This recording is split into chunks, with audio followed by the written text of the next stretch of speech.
Another Texas Tuesday here on Longhorn Network. As Texas baseball barely holding on to a spot in the latest coaches poll at number 25 overall. They host Lamar as Texas tries to get right, coming off this series loss here at home against the Kansas State Wildcats. With that, hello and welcome to Austin. Paul Galindo with Keith Moreland and Greg Swindell. After that series loss against Kansas State, David Pierce promised there would be changes coming, and we're going to see one of them tonight with David Pierce now coaching third base, Sean Allen going to the dugout. And this accomplishes two things. Allen's around the hitters, and Pierce is out of the dugout. Yeah, I think for David, one, he has a lot of responsibility. He's helping with the pitching, the hitting. Sometimes things can get stressful in that dugout, so a change he's going to make. He'll be in the third base coach's box, so Sean Allen can be with his hitters. Yeah, you look at it, third base, you think, well, why can't the third base coach work with hitters? Because you can't talk with them. They're waiting on the on-deck circle, getting ready to go. You can have updates on what the pitcher's doing. Maybe if there's some type of pattern he's in. A lot of ways to help from right there. I really liked having the hitting coach on the bench where he's got a great opportunity to say, hey, this guy started the last three guys with a fastball. Or, hey, 2-0 count, he's done this. It's just little bitty things that you can help the hitter. And I think this switch might be one of the things that, and if it works, you're not going to change it. Oh, yeah. So you just look at that scenario. That's the other thing in this, guys, is something like this works and you get something going, you very well may see this rest of the season. Bottom line, David Pierce is looking for some way to jumpstart this Texas offense. They were shut out on Sunday against Kansas State. Fourth time the Longhorns have been shut out this season. On the other side of the spectrum, you have Lamar. So Lamar is actually coming off one of its better offensive series of the year. Sunday, they tied a season high with hits in what was a three-game sweep against Texas A&M Corpus Christi. Here is the lineup. Leading off is Avery George. He's hit safely in 13 straight. And then J.C. Correa, a familiar name to fans here in the state of Texas. Yeah, I guess so. Little brother, a big brother. As you look at it, he's done a nice job. He's reached 14 straight. He's done a nice job. He's got some pop, can play shortstop. This is a team, Zeke, when you look at the Cardinals can score runs. They have struggled on the mound. It's where they've had their struggles, and they're going to be facing Mateo Boki, making his sixth career start. Yeah, sixth career start. Second this season. Did start earlier this season against Sam Houston and went 4 innings in that start. He's been really, really good out of the bullpen. You see the sixth start, the fastball, slider, changeup, and we've talked about the arm slot movement to create movement on that fastball, and it's been effective for him. And he's going to also be breaking in a new catcher. Turner Gant will make his Texas debut. Such an interesting story because essentially the fourth Texas catcher. DJ Petrinsky out for the season. Caston Peter out for the foreseeable future with a hand injury. So initially did not make the roster. They had to get a waiver from the NCAA to get Gant back on the roster. And that's a rarity, getting that waiver. But here is Gant making his first start. Yeah, and he's excited for it. I played college here with his father, Robert. So a big moment for them, the family, for him to be behind the plate tonight. And what a way to do it on LHN and catching Mateo Boki, who's not easy to catch. Yeah, so why is that going to be a difficult challenge for Gant? Well, the movement. I mean, he's Mateo, they've dropped his arm. The slider, the sinker really moves. The sliders, he can make it a frisbee. He can make it bite a little bit more. So you got to be on your toes and be ready.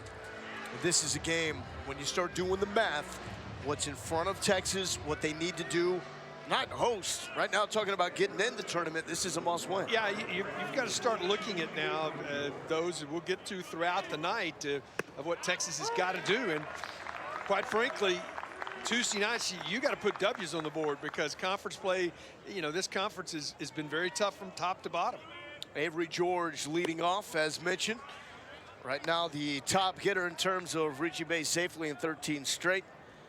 And that stretch of 13 games, a .328 batting average, hitting .338 for the season. And it's 2-1 to George, wearing 42, so befitting the day after Jackie Robinson Day in Major League Baseball, as we saw every player in the bigs wear number 42 a day ago. That's 2-2. Well, you stay right there, Greg. You get a lot of outs right at the bottom of the zone with that little dip at the end of it. Because the only place you can hit that is into the ground. They got to keep that one down. Lifted to right field. Austin Todd is going to remain stationary for this. Also have a change to the Texas defense, not just Turner Gant, But Bryce Regan is getting the start at second base. Saw him a lot at the beginning of the season as the starting shortstop. But Lance Ford gets the evening off. Regan gets the start at second base. Came in and finished the game on Sunday, I believe, did. at second base. So got a couple innings under his belt over there. John Allen, before the game, really working on him, turning the double play. He's been a shortstop most of his career. How much is that adjustment when you're talking about playing the middle but going from short to second? Much different throws. Rotational throw, you got to get your hips open to make a throw. If you're covering second base on the double play, your momentum's going straight to your target at first base. So it's no change for you there, but it is a big change, especially the 5-3 or 5-4-3 double play where you've got that one coming straight from third. The defense was better against Kansas State, but throughout the course of the season, that has been the biggest area of concern. Defense right up the middle. Bertelsen is way off the base, fumbles this one. Bokey will not be in time. And you can see from where Bertelsen fielded that ball, that's right in front of where Regan started. Well, they're not normal first basemen. Tate Shaw did the same exact thing, but when you're played that far off the base, you have to know your second baseman is not far from you. It's instinct to go for it, but the problem there was he didn't field it cleanly. Yeah, he didn't field it cleanly, but again, you've got to know, you said it perfectly, Greg, you've got to know who your teammate is. That's when you instantly know you break to the bag. It's a much easier 4-3 than it is a 3-1 throw.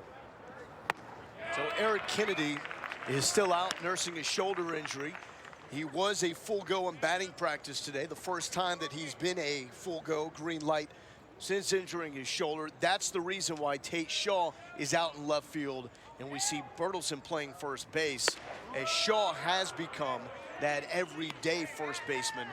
But with that injury, allows him to go back to what you would describe it as native spot in left field. I asked him because you had him on the show last week, and he talked about, you know, it's a shorter run to first base. And so the next day I asked him, or this weekend. First chance for Gant. Not in time as Cole Girard is in with the stolen base.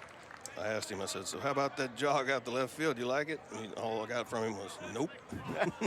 And that's what he said. The biggest difference between left field and first base is he likes the jog to his position a lot more when he's playing first base, because it's right by the dugout. Can't blame him. That interview, by the way, that's one of the classics that we've had. It's one reason why I became a pitcher. It's St. Jogs the same, regardless of what side you're on. Reynolds tracking it down. Get 3 rows up. Yeah, a lot of Tate's answers were revolving around not thinking too much and not remembering too much. Love it. Love it. But we had a blast. Yeah. We asked him about that catch out in left field where his ribs basically met the top of that short wall. Right. Said he really didn't remember too much about it. It's instinct. Just We do. We can show you. One of the best catches that we've seen here at the modified UFCU Disch-Falk field. 2-2 to Cole Coker. The delivery from Bokey. Slice back to Reynolds. Thought about a throw. Regan not there in time as that was a bang-bang play. 2 down. That's a good pitch. Tied him up inside, jammed him. And a lot of times that's really hard to do for a sinker ball pitcher. So that was more the four-seamer. Didn't sink, got in on him. Yeah. And here is the younger brother of Carlos Correa, J.C. Correa, who out of high school was drafted by the Houston Astros in the 33rd round. Swing and a miss. The Astros, I believe, going for 10 straight wins tonight. Take it back. Hashtag. Altuve has been brilliant. But he homered in 5 games in a row, right? And there is JC with big bro Carlos. And the Astros have figured it out. Leading the way in the new generation of analytics-driven baseball. 0-2, 2 outs to the right side. But that core from Houston, so exciting to watch between Correa, Altuve, Bregman, Springer. You know, you can You got those kind of players. It really doesn't make a whole lot of how you figure. You're just putting out the best players. Runner in motion. Girard will retreat. Yeah, that's a joyful experience to fill out that lineup card. Yeah. Let me put this guy in here. He's homered 5 straight. Yeah, the analytics aren't too hard to read when it's that group. He's homered in 5 straight. I think I'll play him again. Yeah, he's pretty good. 0-2, 2 outs to J.C. Correa. And he continues to fight, working balls to the right side.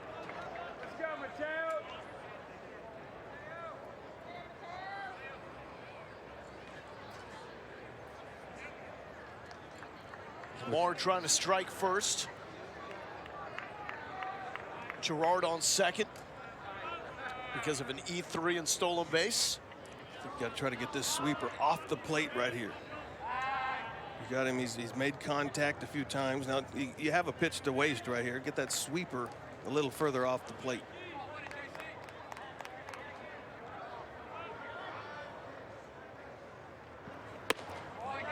A little too far. Athleticism by Gant to get there. Pass balls, wild pitches. It's been a thorn in the side of this Texas team. One base here and there has really added up to haunt Texas.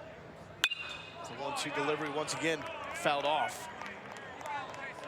8th pitch of the at-bat coming to J.C. Correa. A short, quick swing. He doesn't have a big stride. You can tell he's a guy that's tough to fool.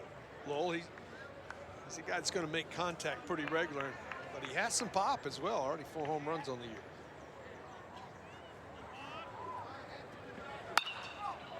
And another foul ball to the right side. And now you've been away, away, away. He's found if you can elevate in with the fastball right here. You have him looking out right now. Absolutely. I would concur. He was able to get in on Kirkwood.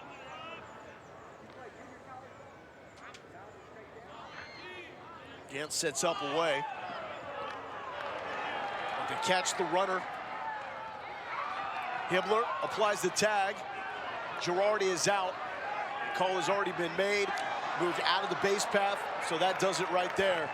So with a runner on second base and J.C. Correa putting together a heck of an at-bat, base running mistake by Cole Girard. Mateo Boki noticed, made the move. Hibbler gets him in a rundown. So that erases that potential first run of the game for the Cardinals. 1-5-6-4. 1-5-6-4. I got it.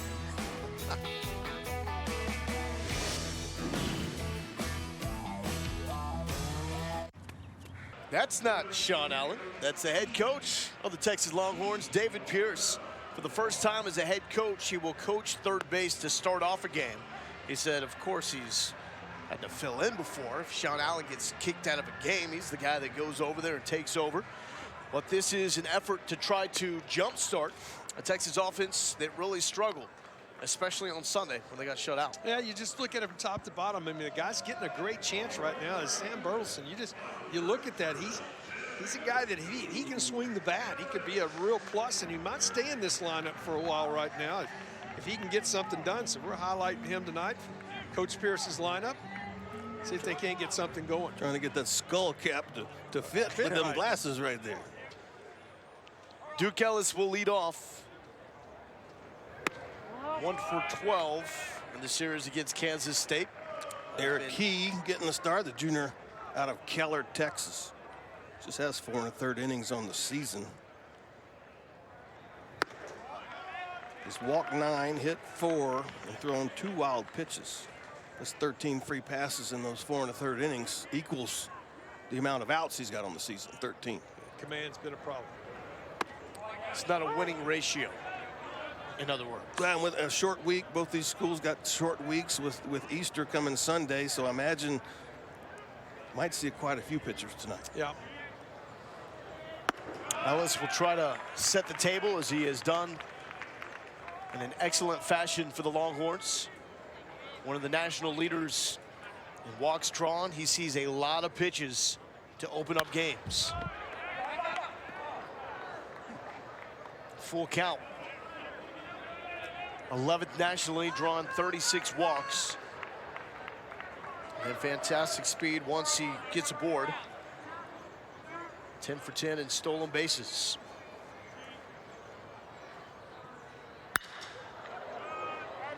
Well hit, but fouled. Well, if it had that Sunday, we could have had it like a bulldog or something. Grab a hold of that one. It was bark in the park. Yeah. Bark in the park. 83 dogs we heard officially made their appearance. Again, they didn't have much to bark about. They didn't. Souvenir down there today. I see what you did there. Didn't have much to bark about. It's good. It was going to be like you're set up for key to the game. Eric's keys to the game. Yeah.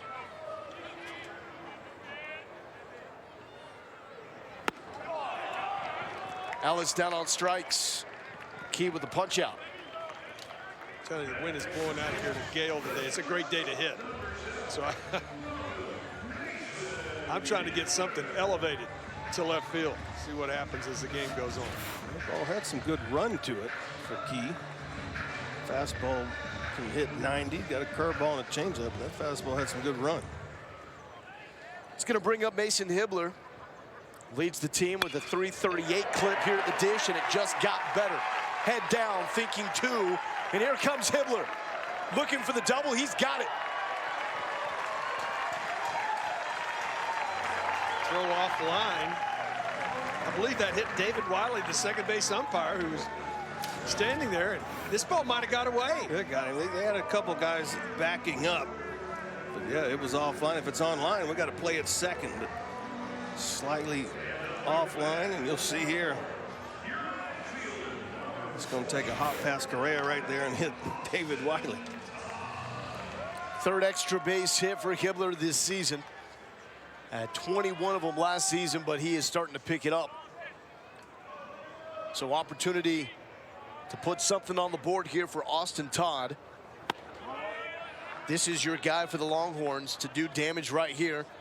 Has a .417 average with runners in scoring position. And leads the team with 32 driven in this year. Fastball was really boring in on Mason right there. He did a good job of keeping that fair and hit it hard.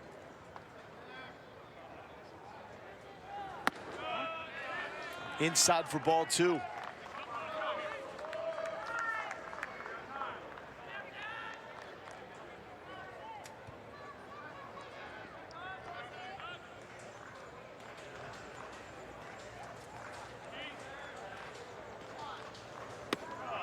Outside, and it's 3 balls, no strikes to the dangerous Austin Todd, with Zach Zubia on deck.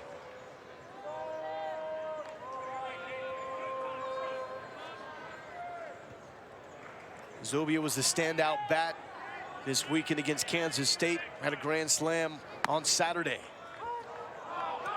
Todd thought he had first base. Delayed call. 3-1. In the vicinity, 3-0. Well, he won't get away with it again if he throws it there.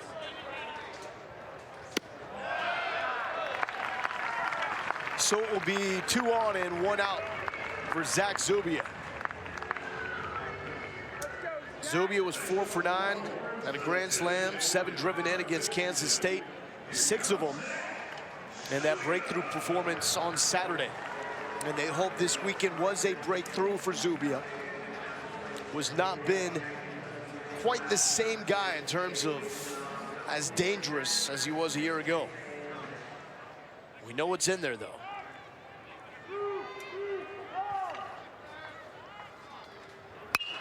Zubia first pitch swinging. This is skied straight up. Anthony carry on. Circus catch as he went all the way to the dugout and then back. And you've talked a lot, Keith, about the way the wind plays here, and it's an adjustment for visiting teams. It is, but he played it exactly where you got to go, because that ball was in foul territory for sure. It's a stiff southerly breeze bringing it back to the field to play, and I thought he played it perfectly. Go to the wall first, find the wall, and then you can back away from it. Now his pitcher, Key, was right there. He wasn't giving up that out.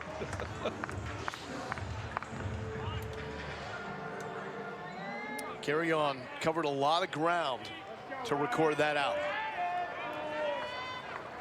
Brian Reynolds hitting in the 5 spot. Ball 1.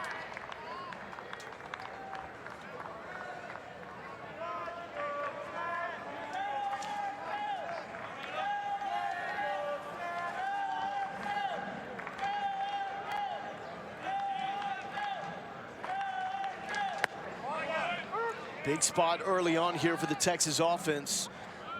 Scenario like this late in game 1 that ultimately was the difference in that game 1 loss for Texas. Runner in scoring position late, not able to cross that runner with no outs. Back-to-back changeups. And now ahead in the count. Greg, you mentioned it. I think you're going to see a lot of different pitchers tonight, with both teams having off tomorrow and then short weeks, playing Thursday, Friday, Saturday, with Easter being Sunday. Already an arm getting ready for Lamar. 1-2. Reynolds staying alive.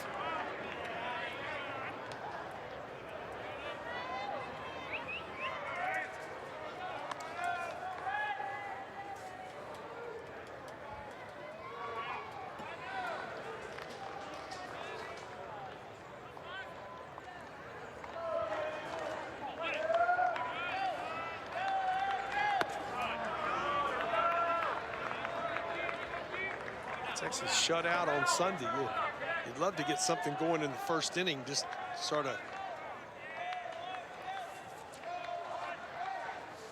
Get that spark, get something going in the right direction. well, the first inning hadn't been good as of late. Way outside. They haven't scored any runs in the first in the last 11 ball games. No bueno. Well, they had 6 on the board in an inning and a half in Waco that didn't count. True. That third game against Baylor canceled because of rain a couple weeks ago. Full count, 2 outs to Reynolds. Runners in motion, and that is grounded. Carry on will make the play, recording the final 2 outs of the inning. Mason Hibbler had the double, but no runs cross as we go to the second. Baseball on Longhorn Network is brought to you by Coors Light, official sponsor of the Texas Longhorns. Texas now 23-15 on the season, 5-6 in Big 12 play. It's coming off the series loss against Kansas State, trying to bounce back against the Lamar Cardinals. No scores. We go to the top of the second inning. Mateo Boki back to face J.C. Correa. And this was looking like an epic at-bat an inning ago. Correa fouled off 5 straight pitches with a runner on second base, and they looked a lot like that.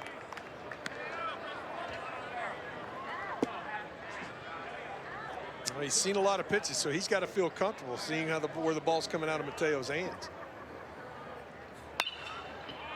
And this is going to be a tough one. Bertelsen again way off the bag. Boki covers in time to record the first out. So now the first play of the game, second at batter of the game, excuse me. Mateo did not know Sam was so far off the bag. That time he got over there immediately. Yes. First time he was a little late getting there. Sam bobbled it, but that one played to perfection.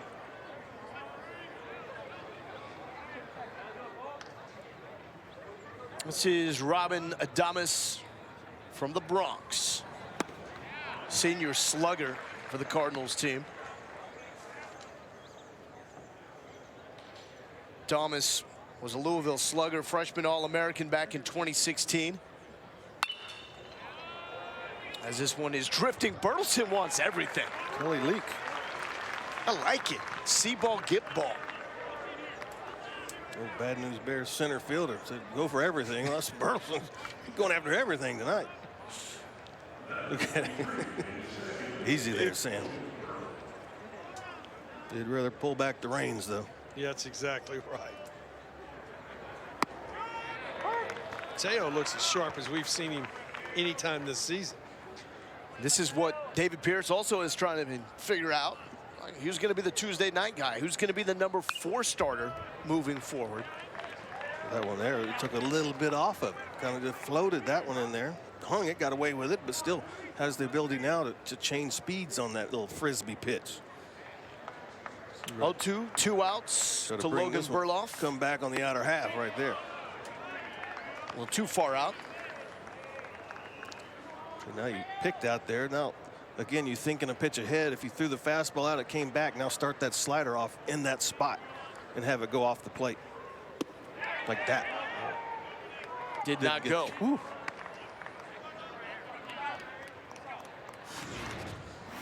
So you're liking the execution that you're seeing from Bogey. Yes, each pitch sets up the next. See, now you have him fastball away, slider away. Now you can bust him back in. Yes, you can. Hibbler will back up on it. Good arm. Bertelsen has to go up for it. Does not come down in time. And so Burloff is on board with 2 outs. Throws on line, he's out. Possibly could be a base hit. He got down the line. Well, It'll be an E6. The ball was hit very crisply, and it forced Mason to take a step back. So he was off balance, flat-footed when he tried to make the throw. And they're going to go with E6.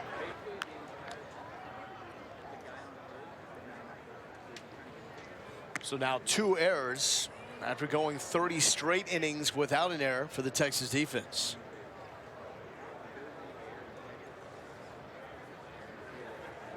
Reese Durant, freshman from Jasper. Runner in motion, high chopper. Regan fires to first, and that does it.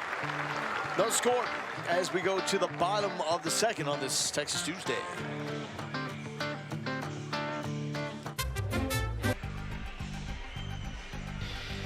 Welcome back to the Dish. Logan Lindo here with Keith Moreland and Greg Swindell. No score between Texas and Lamar as we go to the bottom of the 2nd inning. UCLA, number 1. A sweep East Carolina. 6th straight week that the Bruins are number 1. Vandy, series win at home against Arkansas. And Jake Mangum, 17-game hit streak. 2nd place all time on the SEC career hit list with 344. 9 away from the all-time record. I'm going to say he gets it. Maybe in the next conference series. If he doesn't, they're going to remember you jinxing him. Yeah. Because I have a lot to do with that. You never know. Yeah. Tate Shaw will lead off the bottom of the 2nd. He's lost that ill-placed Evo shield that he had been wearing. Well, it was never quite on his elbow after taking a shot straight to that forearm. Looks like he's over that. Takes a few days.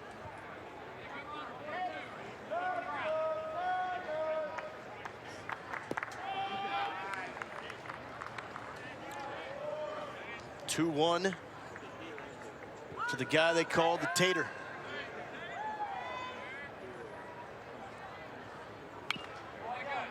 Gets a piece of that to make it 2 balls, 2 strikes against Eric Key.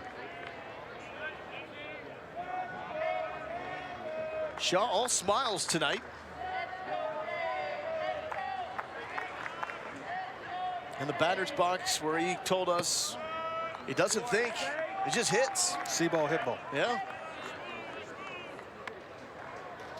Which is actually, for some guys, hard to do. Really hard to do. Full count. Hard hit to Logan Burloff. 1 out. So UCLA, as we told you, 6 straight weeks, number 1. Mangum and Mississippi State right behind at 31-6, number 2 overall. Got the defending champs from Oregon State at number 4. How about Texas A&M at 9, Arkansas at 10.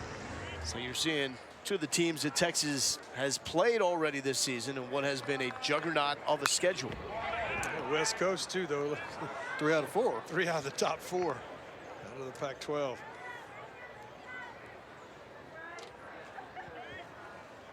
Bryce Regan said some time to maybe let things slow down with his freshman season. Some of the struggles at the plate. Is this something that you got to build confidence? Benefit from time off? Build confidence.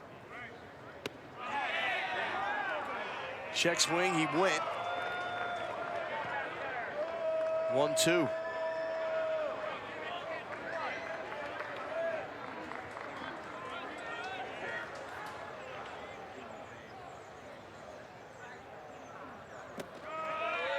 Way outside from Eric Key. Says pitching, you think I just got a check swing on a pretty good slider. I have to throw this one even better, nastier, and you try to force it and throw it way outside.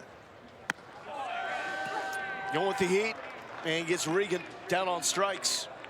2 quick outs for Eric Key. Didn't force that one very much. Right there. Dotted the I. Keith, here's your guy, Sam Bertelsen. I just think he's got an opportunity right now if he can continue to swing the bat. Popped up. Avery George, Cole Girard talking it out. Girard will take it. 3 up, 3 down, 5 straight retired by Eric Key.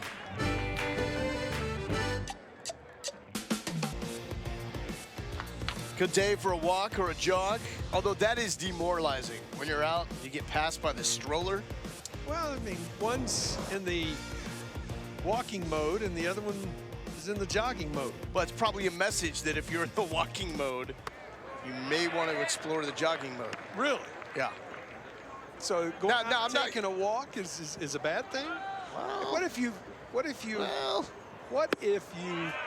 pitch 2,708 innings and you have thrown 50,812 pitches? Yes, if you do that, then you deserve the walk. I resemble that remark. Okay, you do. Mateo Boki get the strikeout. Carry on goes down. Boki looking locked in, Zeke. Yeah, he's first few pitches of the game was trying to be too fine, but since then just starting it down the middle, letting it drop out of the zone. Fastball getting over the plate. That one was a good pitch, just fought off into left field by McCall. And right over the head of Ryan Reynolds. And that is the first base knock for the Cardinals this evening. 9 for 9 first pitch strikes, first time to the lineup for Mateo.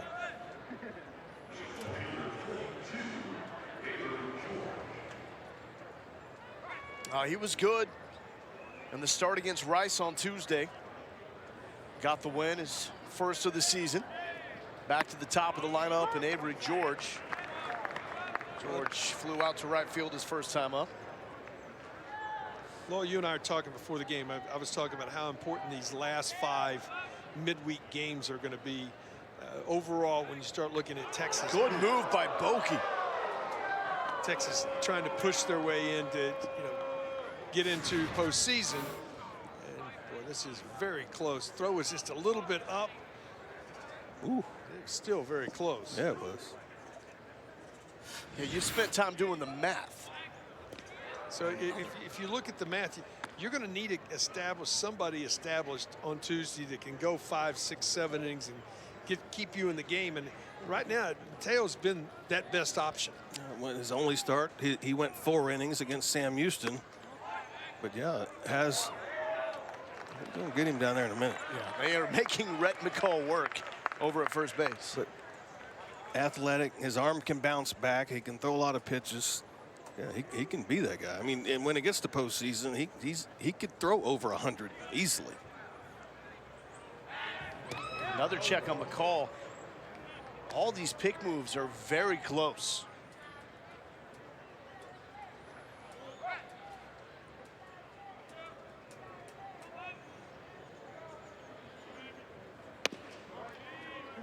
George pulls back to bunt. McCall does not draw the throw this time. 40 pitches for Mateo now. 30 in the zone. Up the middle, Regan, the backhand, the flip to Hibbler, and good speed down the line by Avery George to break up the double play.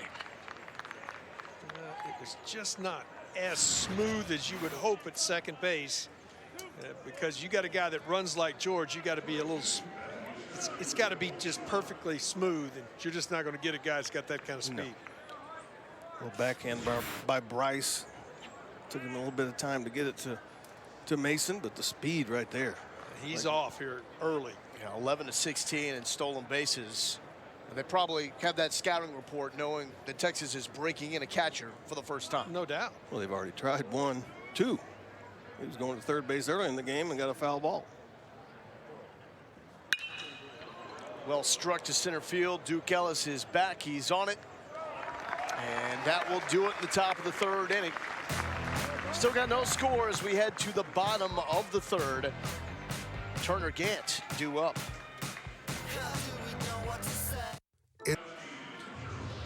Nice Tuesday night here at the Dish. Checking out Texas baseball as Texas goes to the bottom of the third.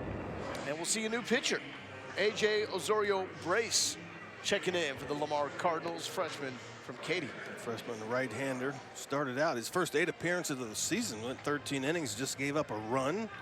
Last 5, he's gone 5 2/3 innings and given up 10 earned runs. Get him in this ball game. Try to get a clean inning out of him.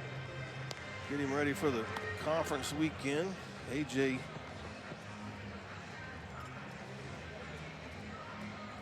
There he is. 87 to 90. A changeup and a curveball.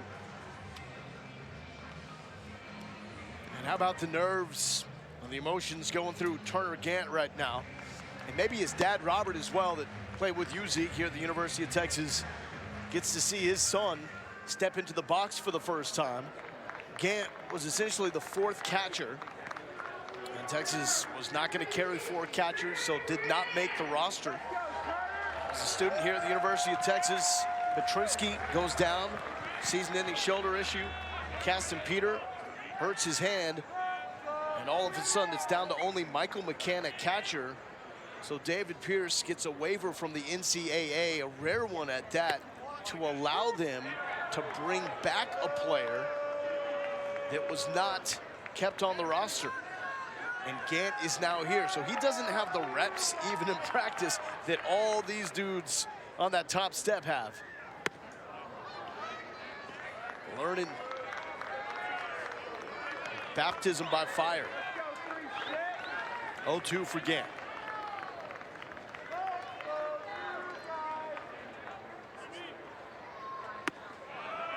And this has got to be tough, Keith. Not having the swings and the reps. Well, the first thing you try to do is to choke up a little bit as you see what he's doing. Spread out your stance and try to put the barrel on. And Gant does. First time in the box. First base knock for Turner Gant. Whatever the emotions were, they're a lot better now after that swing. Well, I thought it would be to right. I told Zeke before the inning, I thought he was going to get a knock. You got him a hanging breaking ball. I thought it might be to right, but Texas fans enjoying it right there. Attaboy, Turner. He's trying to hold back the smile.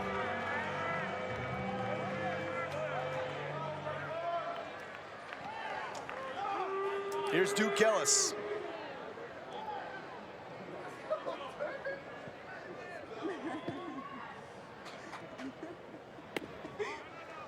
you know, you go to the plate, you get up on the bat again. You haven't had a lot of timing, as you said, but not a big step. Just got a ball up in the zone and put the barrel on it. That's exactly what he did. This is how it's done, boys. I'm here to save the day.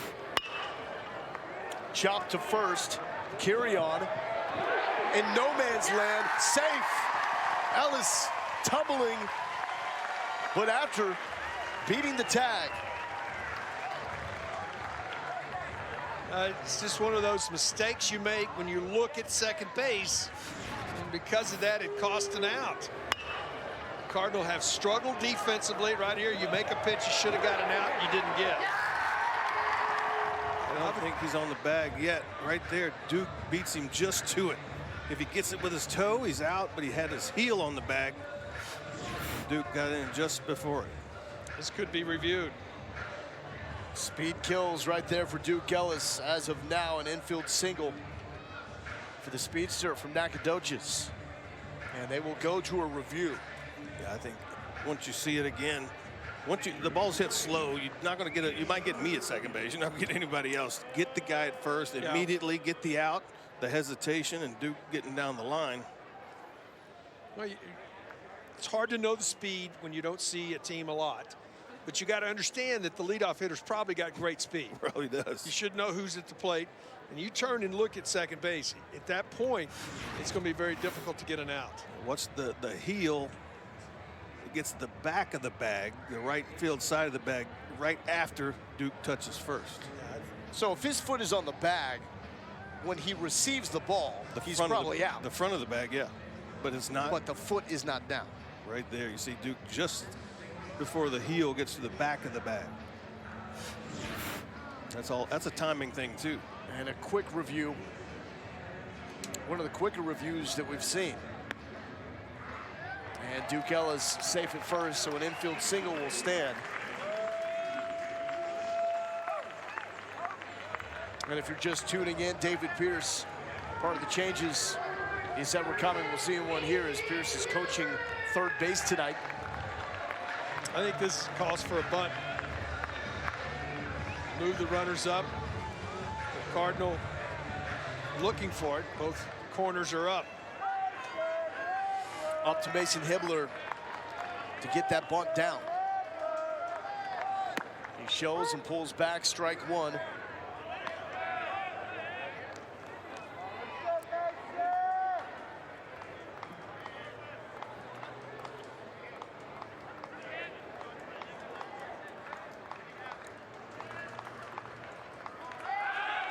Oh, that ball's thrown away by Osorio Brace.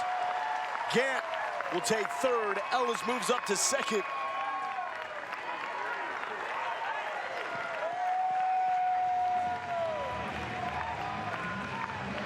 You don't have the bunts out of play now. You just get the advantage.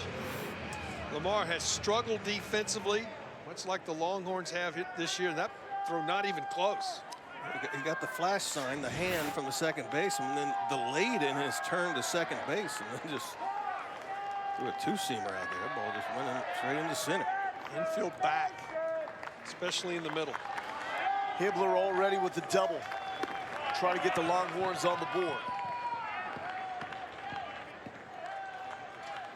It all started with Turner Gant's first career hit and his first career at-bat.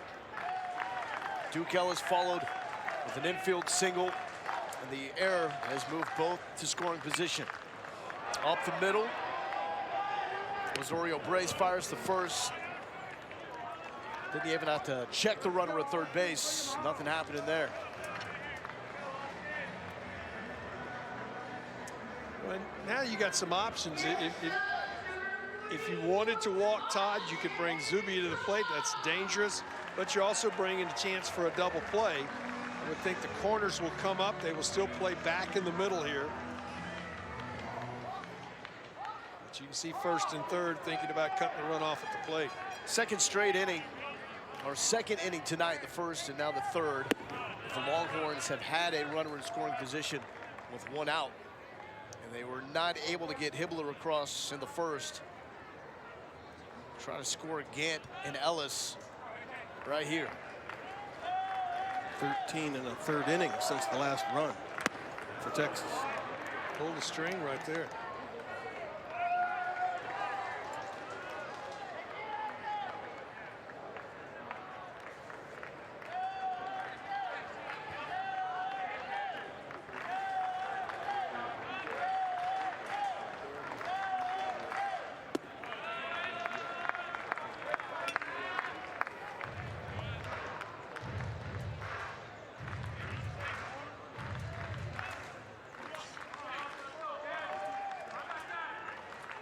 Two one from Osorio Brace. Down the middle. And Todd yanked it foul.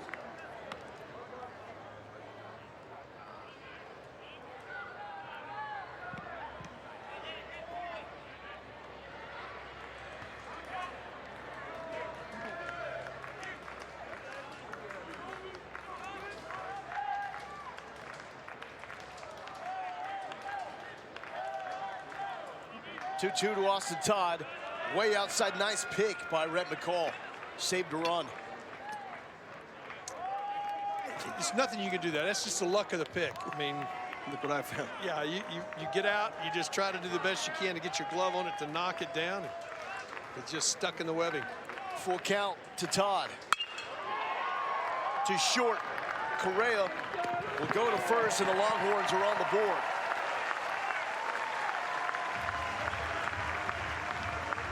Did Correa have a shot to go home there? I mean, possibly, but if you're going to play back, your head coach is saying we want the out at first. As you can see, when he has it right there, he's got a chance. There's no question, but guarantee if you're playing back, that you're being told we want the out at first. Yeah, you throw that ball away at home, a run scores, you still got one out runners on first and second. First and third, maybe. Yeah, somebody's not going to be happy. Maybe second and third. There's that spark we were talking about. Turner Gant turns his first career hit into his first career run. The Longhorns have scored for the first time in 14 innings. Oh, Zubia goes to timeout, and Nazorio Brace just needs to let it go. Zach was looking down doing something to his batting glove, and I didn't realize where the ball went.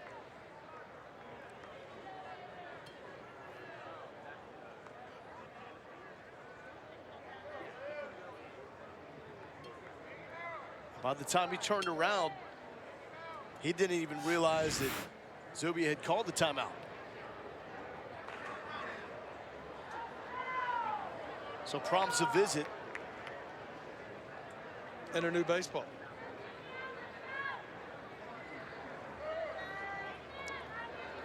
Wasn't that close. No. It would get your attention, though, when you back out. So what happened? Well, he still didn't know until Yeah. Matthew Martinez picked it up behind his back.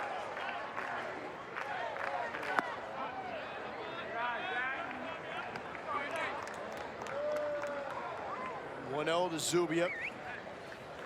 Zubia popped out to carry on at first base. His first time up. 6 driven in on Saturday. And the win against Kansas State, 2-0. I'm coming out of my shoes right here. The hanging breaking ball? Whatever it is, if it's up, I'm going to get it into this breeze and get it airborne. Wind blowing out to left field. And it's 3-0. I think you green light him here. First base open with Ryan Reynolds on deck. Everybody lift your hands.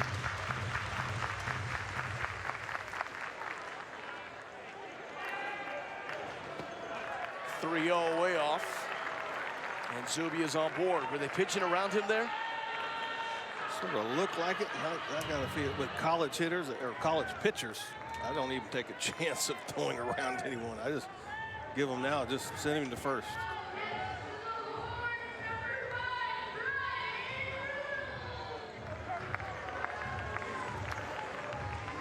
Ryan Reynolds now with 2 on and 2 outs. Grounded out to first base his first time up. Has driven in 17 on the year. With 1 long ball to his credit.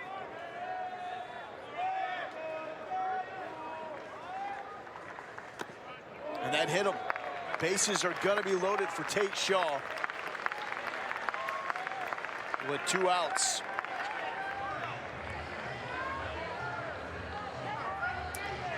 Well, this is a chance to take advantage right here.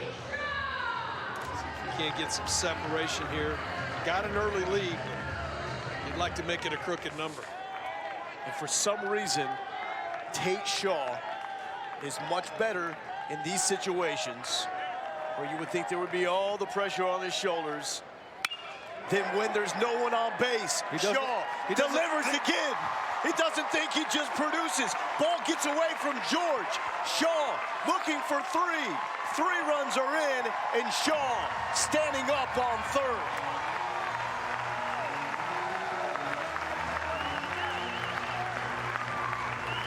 He's hitting .364 with runners in scoring position, .169 when there are no runners in scoring position.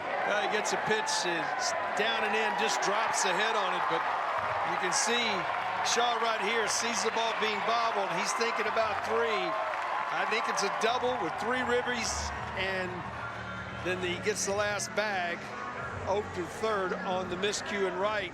Texas gets that crooked number they were looking for. 4-0 Texas lead here in the bottom of the 3rd inning. That will do it for A.J. Osorio-Brace.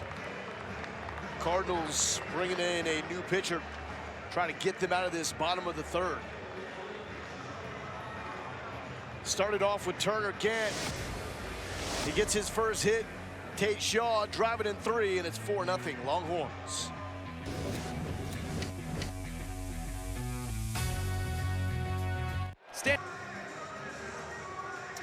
Third pitcher of the evening for Lamar, as Will Davis turns to Christian Story to try to get the final out here of a breakthrough bottom of the 3rd for the Longhorns. Langley, British Columbia, the big 6'4" senior, fastball slider pitcher. Right-hander's only 1 for 10 off of him this year.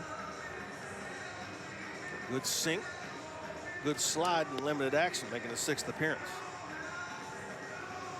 Tate Shaw just broke it open.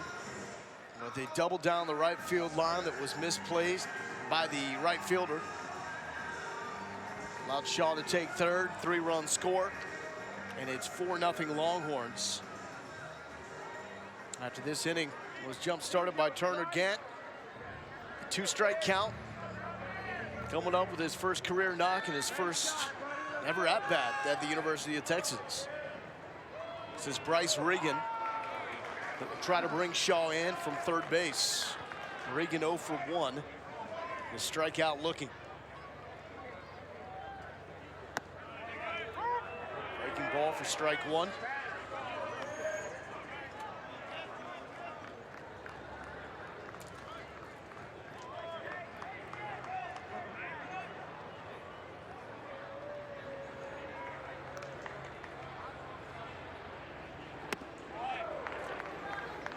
Wave and a miss. 0-2.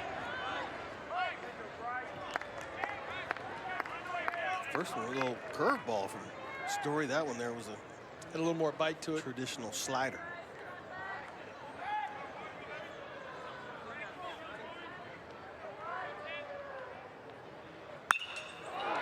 Ripped to center field. Gerard on it, but the damage has been done. And the Longhorns take the 4-0 lead. We'll talk to the Longhorns' 3rd base / head coach, David Pierce, when we return. Longhorns up in Lamar,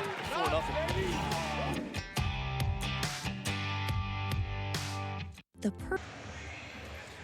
Welcome back to the Dish. 4-0 Longhorns. We now welcome in the man calling shots from 3rd base tonight, the head coach, David Pierce. Coach, we know you wanted to jumpstart and get this offense going. What do you think of the production early on? Well, I mean, we got a big double with Hibb early, and then we couldn't advance him, but some great at-bats there. I mean, how about Turner going out there and getting his first hit? That was big for us. Scores his first run, scores our first run, and big swing by Tate. Coach, where I'm going to go to, you know, you're getting to that time of the year when you're looking for that 4th guy.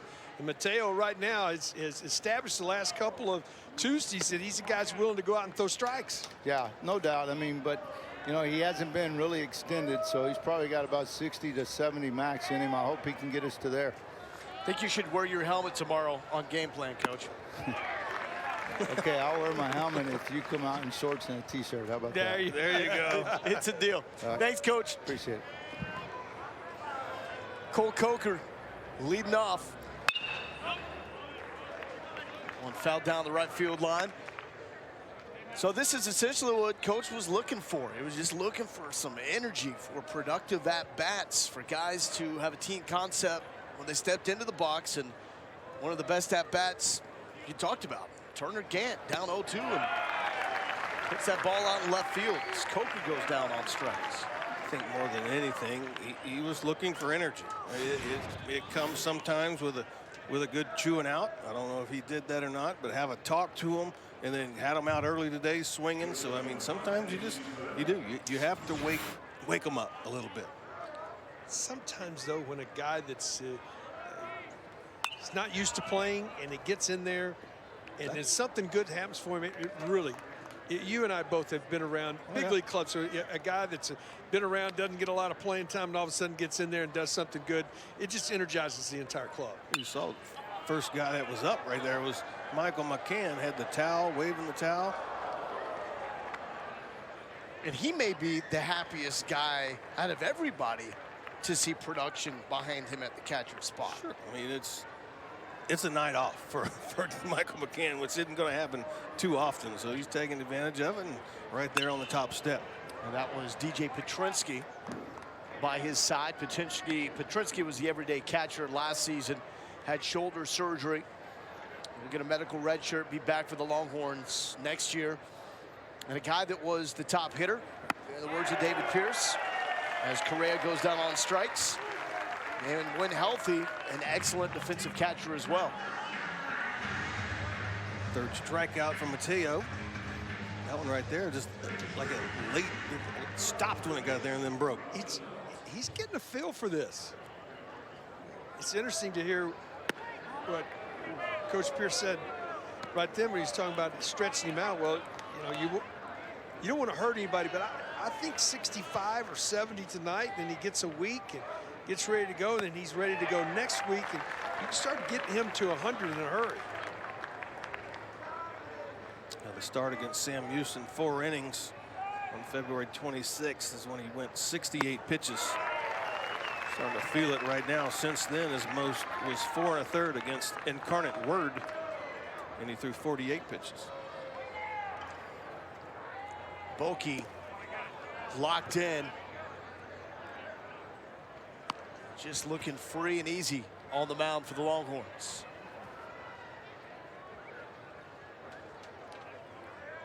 Adames did have a home run off Bokey last season. And hits this well to right field. Will not have another one, at least on this play. Foul ball. Just foul. And Adames is like, wait a minute.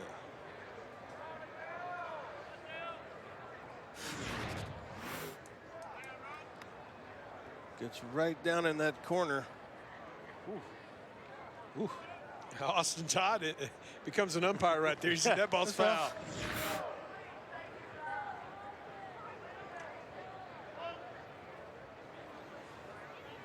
Adames is a free swinger. He'll take his daddy hacks in there. See what he does with his 2-2 offering. Off the handle, Reynolds. That's routine for him. 3 up, 3 down. Mateo Bokey is locked in, feeling good with a 4-run cushion. Who am I? I'm a sophomore infielder at the University of Texas. My favorite movie is Interstellar. My favorite book series is Harry Potter. And my favorite baseball team is the Cincinnati Reds. Who am I? Sam Bertles. Going deep with Interstellar. Son of a His Bertle. favorite movie. Yes, Bertelson. You seen Interstellar? Yes. You like it? I thought it was okay. Yeah. That means I've seen it. Hey, when he gets into the house inside it gets a little weird. Yeah. Now you've seen it. Huh? I thought you were kidding. But No, now- I've now seen you- it. Now you're going over details. Yeah. I haven't. Well, you need to see it. McConaughey, fantastic. There is son of a Bertle with the single to right field. He's starting to get relaxed, and he's taking some good hacks. And the other thing that's coming, because he's got some good pop. He hit a ball out of the ballpark. The encore for Turner Gant. He's now a veteran. Old hat stepping into the plate. Career average 1,000. Now Pretty execute, much did everything in that first at bat. execute and get the bunt down. He's ready. He's got the wiggle and everything. And this is, I think, a department where Texas also has struggled this year. Getting down Execution, the no sack doubt. bunt. No question, Lowell. I would think they're in the neighborhood of less than 50%.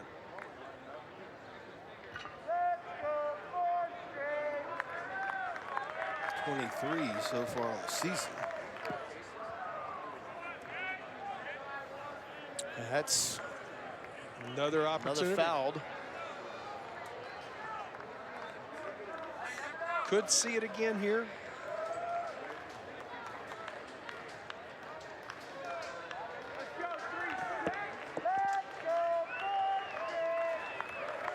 I can't, well, at least show it here. Pulls it back with 2 strikes. Maybe in this situation, you can do the old slash, pull it back. And If you can get people to move, you can.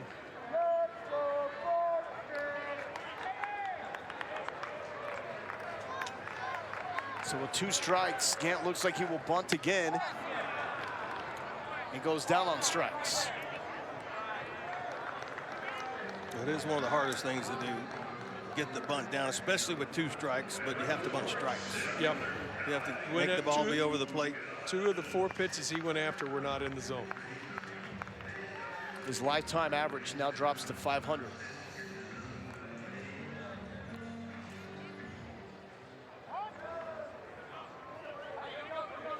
Top of the lineup, Duke Ellis. Reached on an infield single. Last time up, flying down the line as we've grown accustomed to seeing.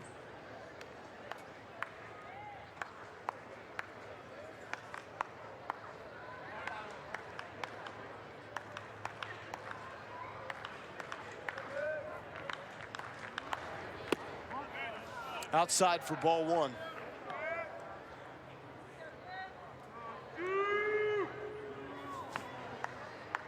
Good hit and run count right here. Burleson's not a guy that's got outstanding speed, but that doesn't mean you can't run with him in a hit and run situation. Inside ball 2. When you're trying to create runs and struggling to get offense going, you're always thinking as a head coach or a manager, what can I do to jumpstart this?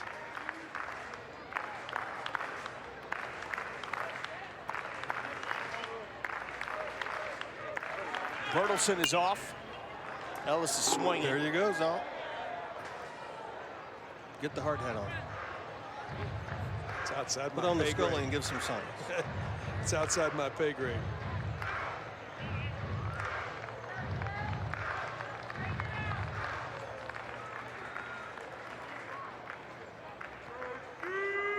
Two balls and 2 strikes. Christian Story facing the Texas leadoff hitter Duke Ellis.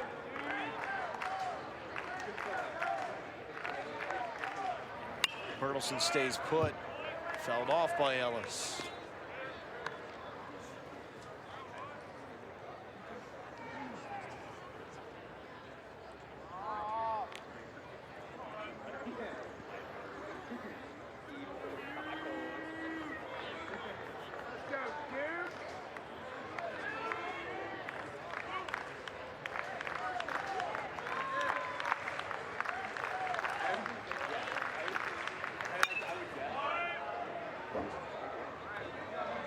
Had Duke fooled, had him out front, but he had enough to stay back, kept his hands back right Hands there. back. Just enough where you can fight it off.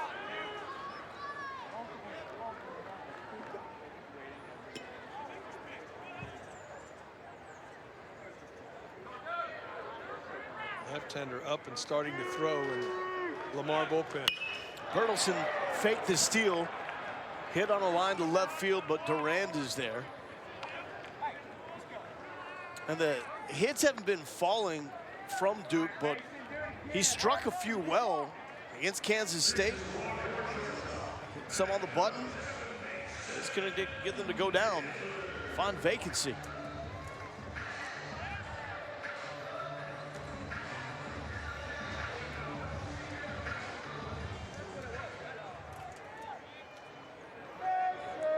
Mason Hibbler has a double.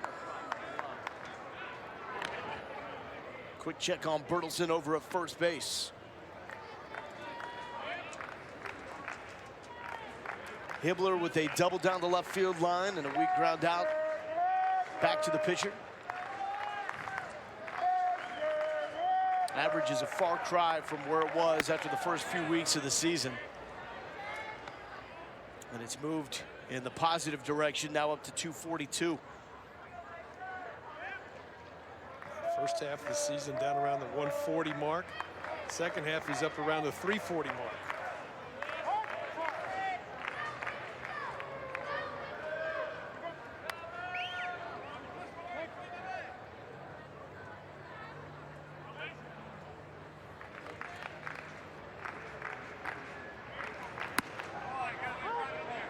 Oh, 2.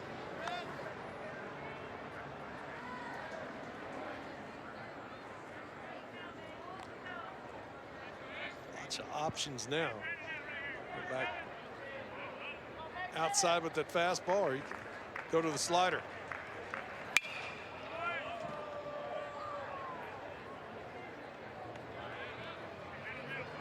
We got a yellow vest. Oh, yellow vest made the error. Oh, another that's error. 2. It's whoop, hand it, whoop, hand it. Oh, no. Let's go, boys. Oh, easy, Yeah, easy, that was easy, easy. Oh, man. Oh. All right, big dog. Hold it up too high. Somebody will grab it. Almost needed to call the injury attorney after that one. Bertelsen is off. The throw down to second. Not in time. Bertelsen with the stolen base. Sneaky Wills.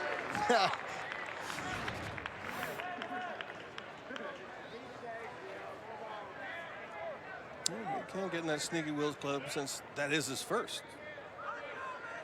Second? Second for Bertelsen. Backside. No, yeah, you're right. You're right. First, like you said, that had to be the First. backside of a double steal. That's the first one he's got on his own. So he joins Casey Clemens and Michael McCann. So we figured out one. Yeah, 1. Do you have to have more than 1 to qualify for Sneaky Wheels? I believe so. 'Cause I got- some of them can be on the back end of a double steal. Yeah, we got to check with the Big Taco on that one. Big Taco, if you're listening, Could you please reply? we need a ruling.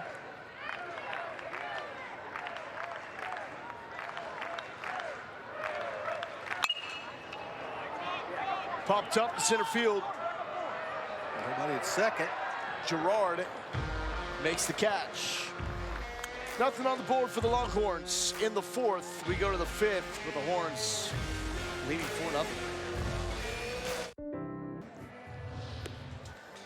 Is that little Keith? Whew. I wouldn't wish that on him. You got to get tougher die if you got that color hair. That's a little zonk right there. Got to get tougher die. Look at that. You can tell that cutie has had some cotton candy. He's on that cotton candy high. Was dancing around to the music. Ready to rock, isn't he? Yeah. Give me some more, Dad. Looks like a perfect Tuesday night to me. Some cotton candy, some Texas baseball. Watch Mateo Boki deal. First pitch swinging is Logan Burloff, and that's a single to center field. Second hit for the Cardinals tonight. He's hit both balls right on the button. He hit a ball right at Ibler. His first time up, went his E6. Can't sting it any harder than he did that time. He just drops the head right down on this, but you can see it starting to sink, but he just dropped the head right on it. Double play ball. Hibbler, Regan. Regan had some trouble getting it out, but he does in time to Bertelsen for the double play. I'm gonna have another review on this one. So it gets tied up down there at second. Once the feed so it ties up Bryce right there, and he underhand flips it. It's gonna be overturned. See the foot get there right before the ball. Yep. So they will go to the review, and this will not be a double play.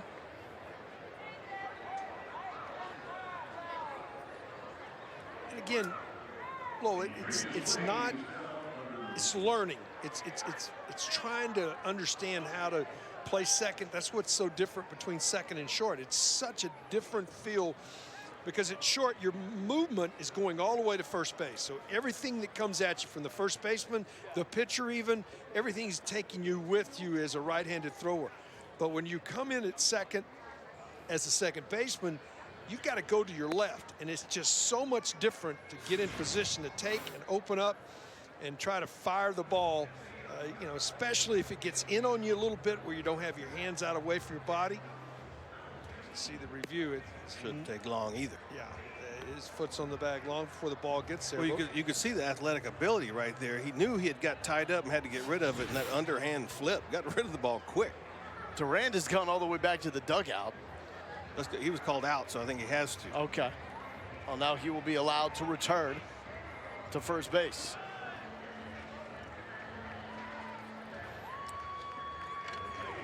Yeah, if you're safe, you stay there, and then you go back to the dugout. Obviously, if you're out, but if you're out, you got to go to the dugout You can't and then come back. Stay there in defiance, like confidence. Like last teaching moment, though, Will, if for a second baseman too, the more you can get your hands out away from your body as a young infielder, the much better off you are going to be able to turn the double play. If you get your hands in close to your body, you can get tied up, as it happened to Bryce right there.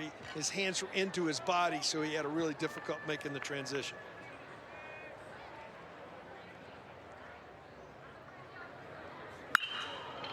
rocket to the gap. Ellis on his horse. This will get down.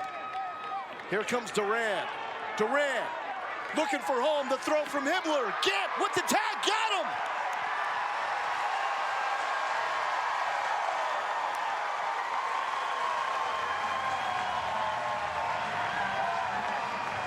It's a big time pick, guys. You know you're going to hit. You're going to have contact. The relay from Hibbler. He had to stay in there. I like that he kept his mask on. Nice job by Ellis to get the ball back in quickly, and then Hibbler's throw is short hop. So you got to pick it and tag on the same motion. Outstanding play right there.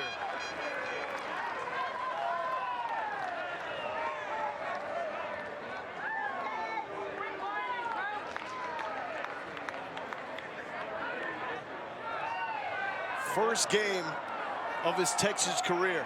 Now they're going to say it's an obstruction, but the throw carried him into the runner. And he had the ball when the runner came. Slid into him. Yes. He was not initially set up the line.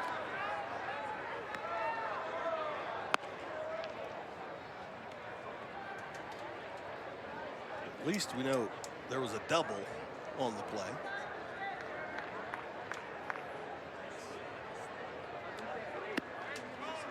Matt Martinez was looking into the dugout. I'm not sure if he blew someone out of the game or not.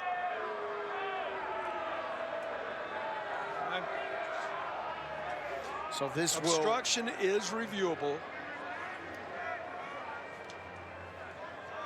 but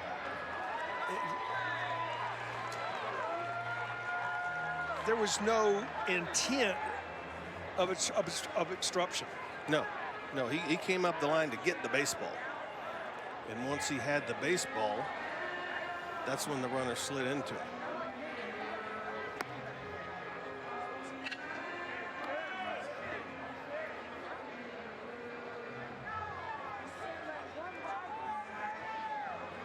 Also, Reese Durand was ejected for malicious contact. Oh, there it is. That's that forearm, the left forearm. You saw the elbow fly up right at the end. As he pops up, what's that elbow?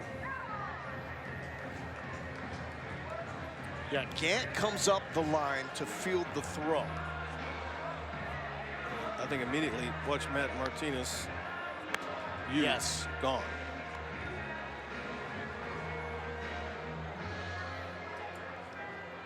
I think that's what the review is for then. I just can't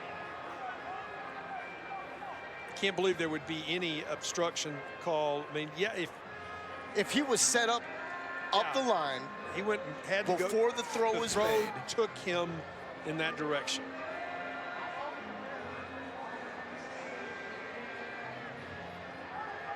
And Durand is trying to state his case for why it was not malicious contact.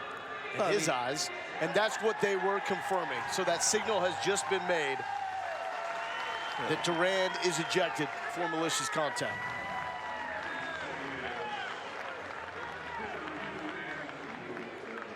Review had nothing to do with out or safe or obstruction. It was having to do with the elbow we saw. I mean, it wasn't really bad, but you could see it at the end, the elbow come up and get Turner again under the mask.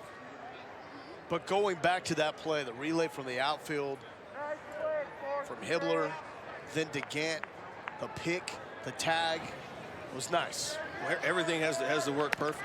I mean, they got the ball off the wall, or Tate, whoever threw it in, perfect to Hibbler. And then Mason with the long hop to Turner, and Turner to have the wherewithal to just hang in there with it. Yeah. He's not the biggest dude behind the plate. No, but the other part I liked, you know, he kept his mask on. That gives you so much better advantage where you can reach down and get involved in it because you're not worried about anything coming up on you.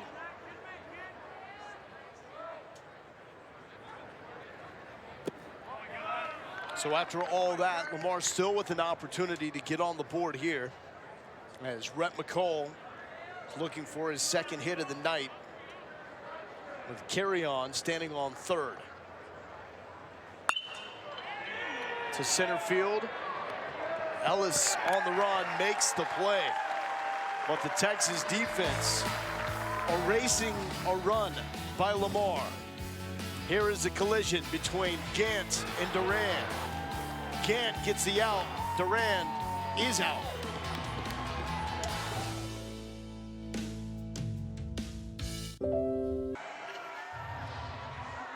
Welcome back to Austin.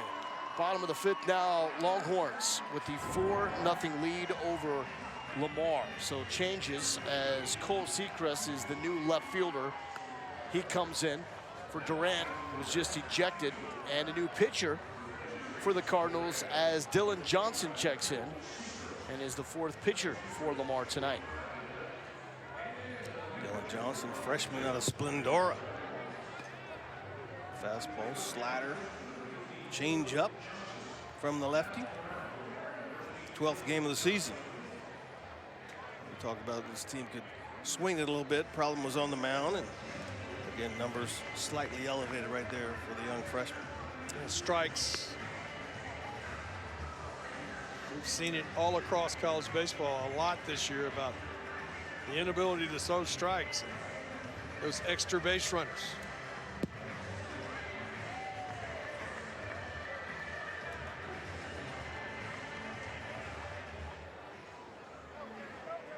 Austin Todd leading off.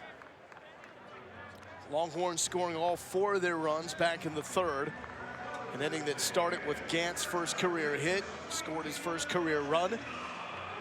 Tate Shaw with a 3-run double. Took his first career elbow to the chin. Yeah, he's done it all. That was a great pick.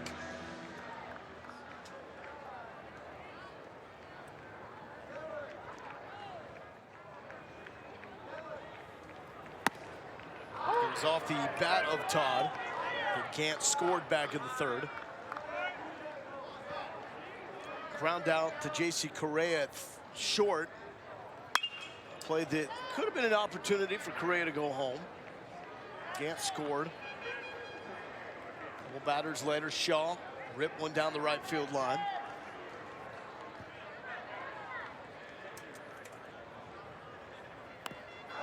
And that hits Austin Todd. So second Longhorn batter hit tonight. Becoming a contact sport. Ooh, right on the elbow. Real hurt.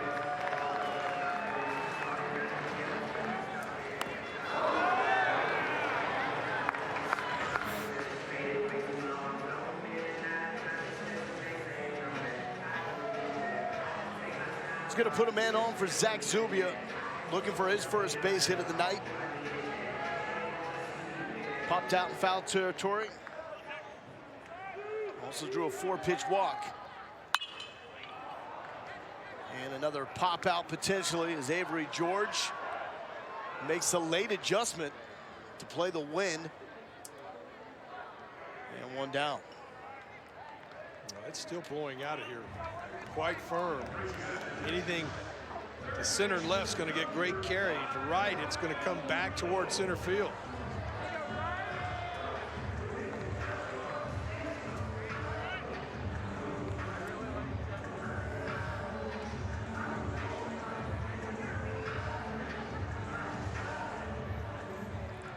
Reynolds is the other Texas batter hit by a pitch tonight.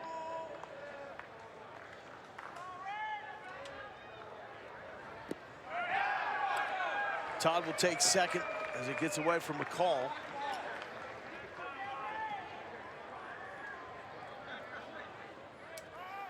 Wild pitch credited to Dylan Johnson.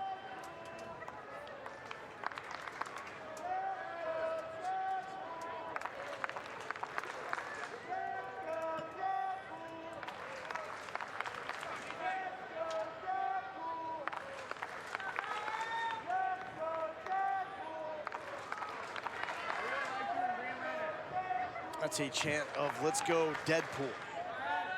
Ryan Reynolds at the plate. Ryan Reynolds, the actor behind Deadpool. Another one squirts away. Todd taking third base. So 2 pitches get away from Rhett McCall, and Austin Todd takes advantage. A hit batter turns into a runner on third with back-to-back wild pitches and only 1 out. Infield stays back with 1 out.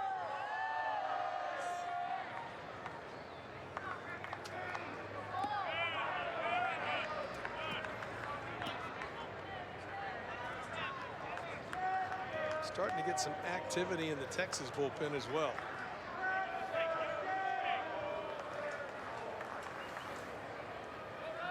Here's Donnie Diaz. Shot down the third base line. Todd was tagged, but they call him safe. The ball came out. So the ball comes out of Adames' glove, and that was a potential double play. Well, it was gonna be.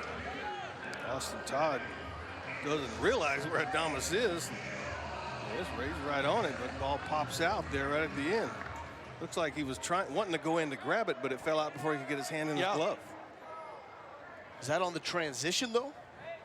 Looks like it started, but he never got a grip on the ball. It fell out. So from an inning-ending double play to runners on the corner from Mr. Clutch, Tate Shaw has driven in 3 runs tonight with a double down the right field line. Looks at ball 1. Has to be an error as well, E5, doesn't it? Because he went to call him out and then called him safe. Yes.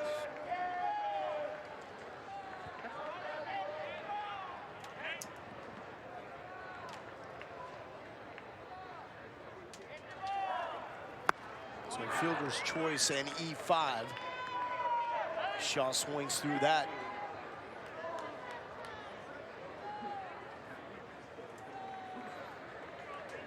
One hit with runners in scoring position tonight, and of course it's off the bat of Tate Shaw, who along with Austin Todd have been the most productive Longhorns in that scenario. But Shaw's down 1-2.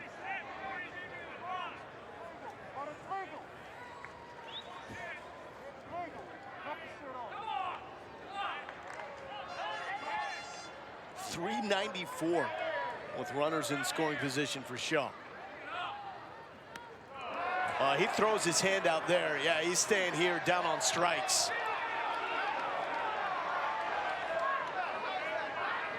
I'm with Matthew Martinez on this one. Yeah.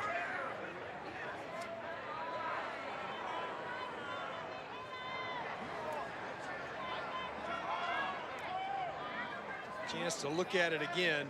Watch Tate come off. Looks like he's trying to catch it backhanded.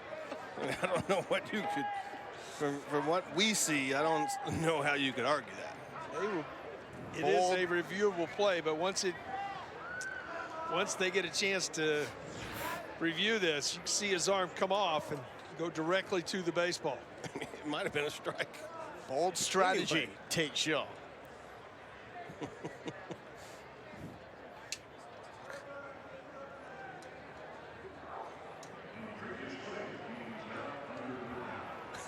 third review of the night.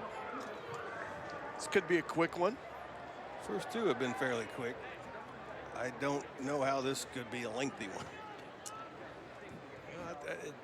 Tate was trying to stay in, but the ball broke on him. I really think he said, oh, I'm going to take it right in the arm, and oh, there it is. I got to put my arm out to it. I mean, almost as if you're playing soft toss and you try to catch it. Yeah. Because it's not a good spot. Yeah, you don't like the pitch. Right. I think it's going to hit him in the shoulder and then reach out. I just don't know any other way to explain it. Yes. Like the thought, but with 2 strikes, you're out.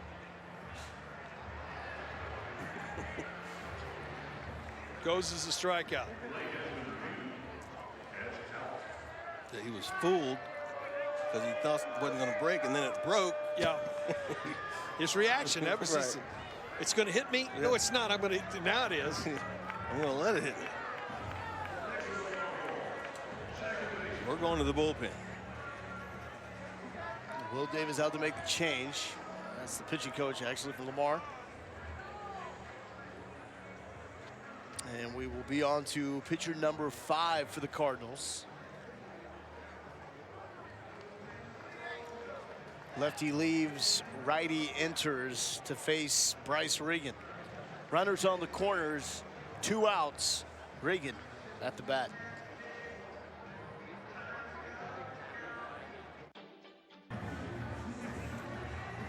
Ryan Erickson, the new pitcher for the Lamar Cardinals, coming in with runners on the corners, 2 outs, and he will face Bryce Regan. With Texas trying to add to a 4-0 lead, all runs coming in the 3rd inning. Erickson making the 16th appearance of the season. He's got a 7.12 ERA. It's been about command for a lot of these Cardinal pitchers. And it looks like Lance Ford will pinch hit for Bryce Regan and go back in to play second base, where he has been the regular starter this year. For Erickson. Fastball, slider, curveball. 24 innings have worked. Has walked 14 and allowed 31 base hits. Yeah, the cotton candy is kicking in. Oh, yeah. Go, boy. Can you floss? He's trying. See him try it. That was the, what's that video game the kids are playing these days? Yeah. Fortnite. Fortnite. Yeah, that was the Fortnite dance.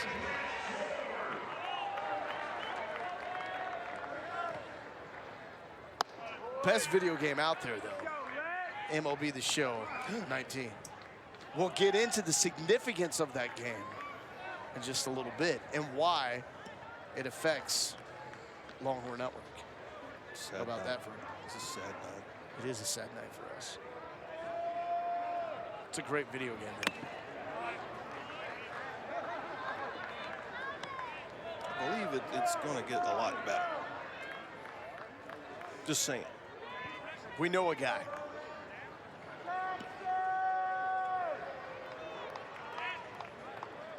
One from Erickson to Ford. Swing and a miss from the freshman. He's got the high pants with the high stirrups, but the low stirrup part. Yeah, most of the time you'd see higher stirrups than that, wouldn't you? Yeah.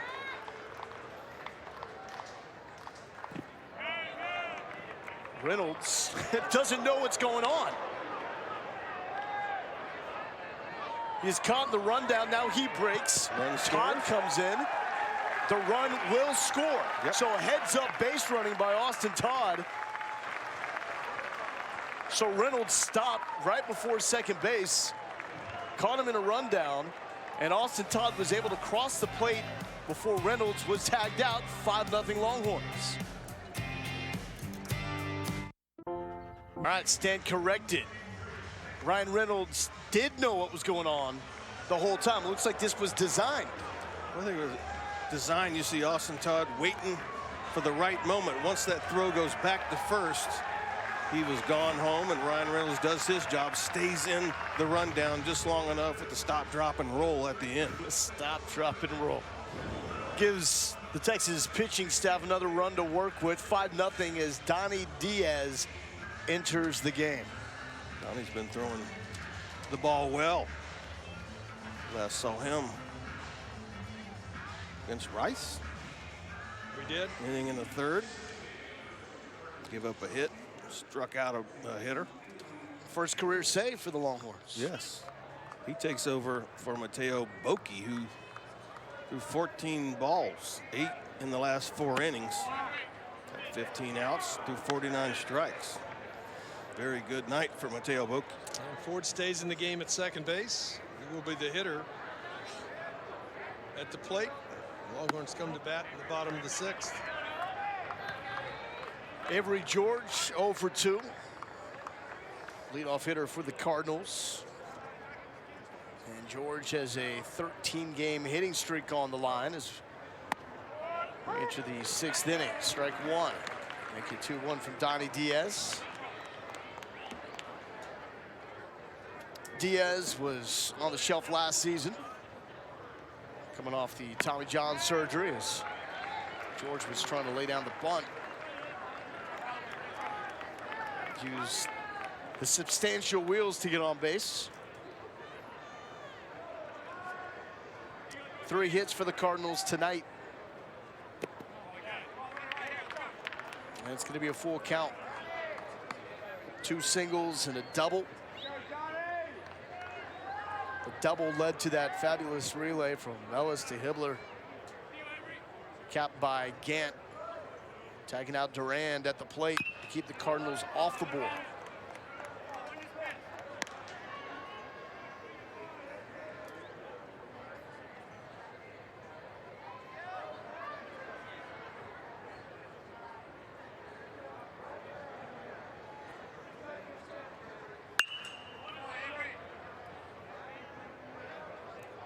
Whoa!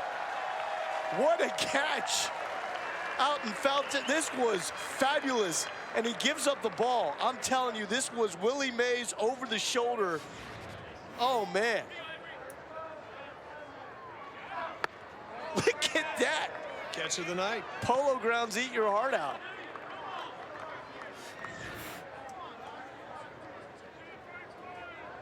Pitch was outside. It was ball 4.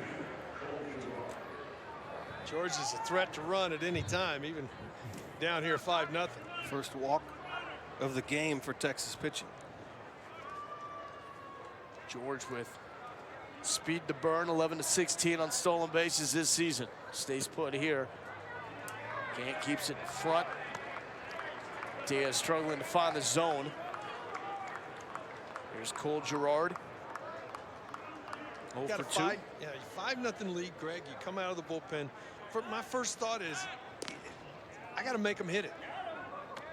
Make them put it in play. It starts with getting ahead, followed behind the first 2. Got to come out throwing strikes, and with that, the bullpen will get going.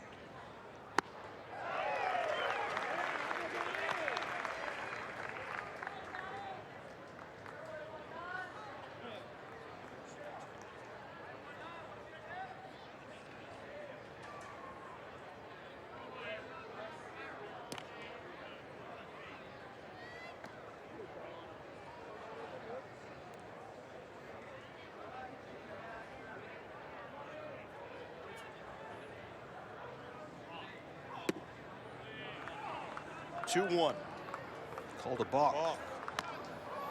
And that will allow Avery George to take second base. So a walk and a balk. And it's runner in scoring position, 1-1 count here to Cole Girard.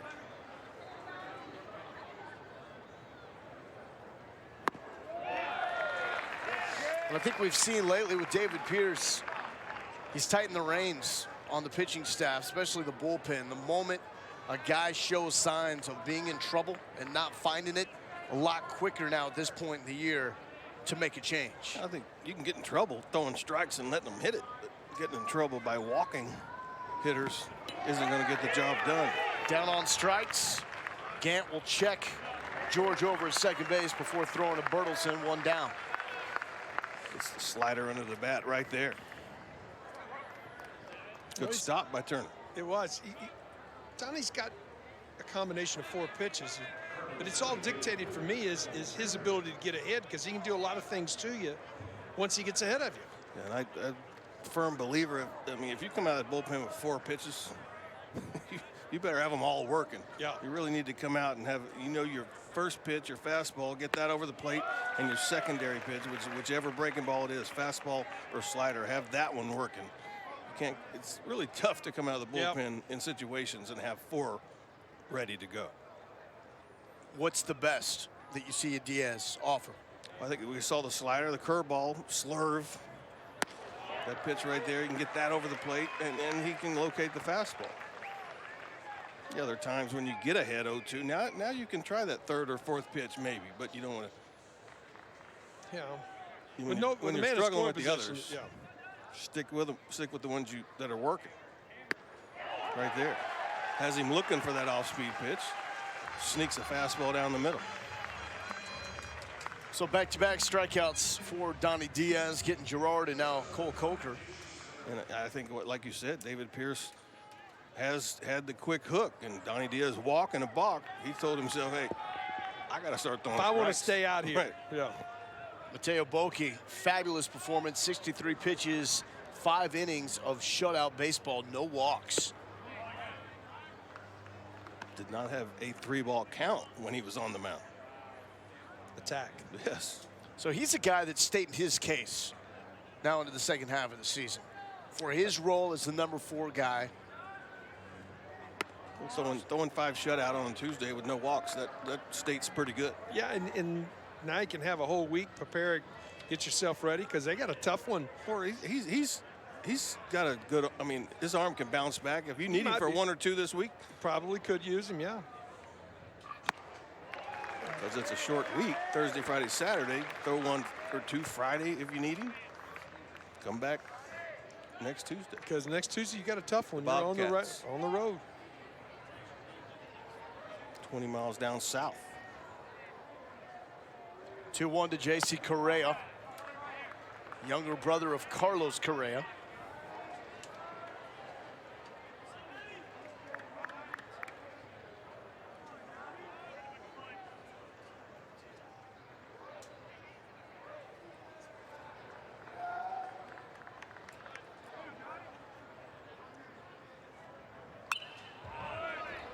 Almost came back to us.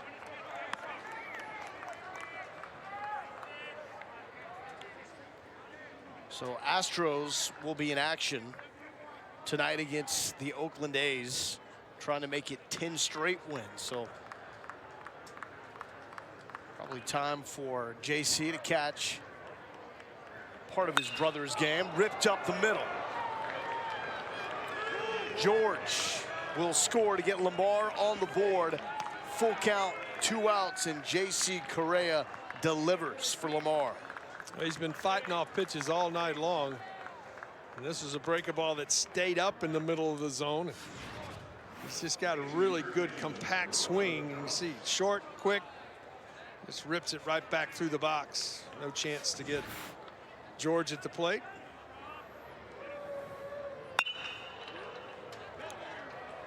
The 21st pitch that J.C. Correa sees tonight.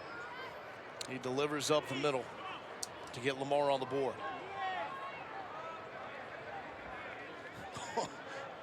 Getting mobbed over there. Adames lifts it up. Ford, Todd are there. Ford will take it. That was a nice catch, but come on, it cannot compare to this young man.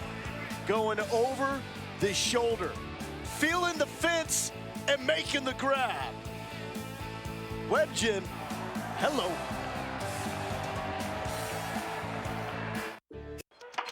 Good night to take in a ball game here at Austin, Texas, especially when the home team is playing like it is tonight. Longhorns with a 5-1 lead over Lamar as we go to the bottom of the 6th inning.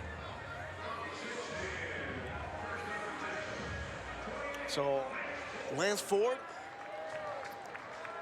ended the 5th at the plate with Austin Todd scoring after Ryan Reynolds got in the rundown. in the pickle. He will lead off the bottom of the 6th.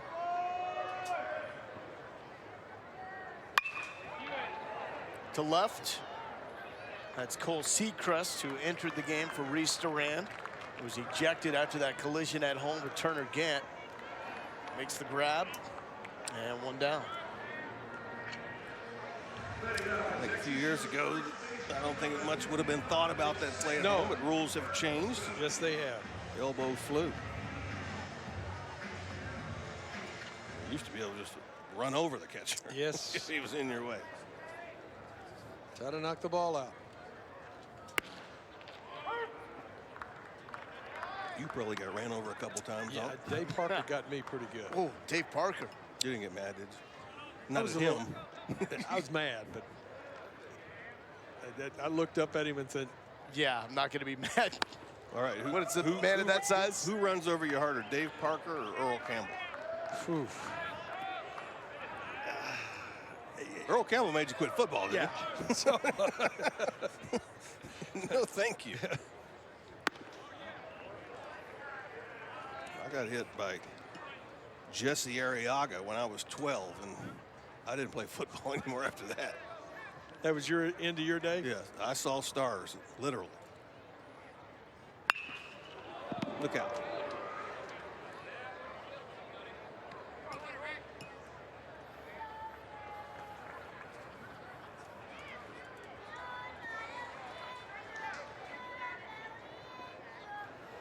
Bertelsen looking for his 2nd hit of the night. Has a single to right field. Fouls this off to the left side. That young man in the right field side's going, they got nothing over there. Yeah. Yeah. Hit it over this way, No I'll game. catch it.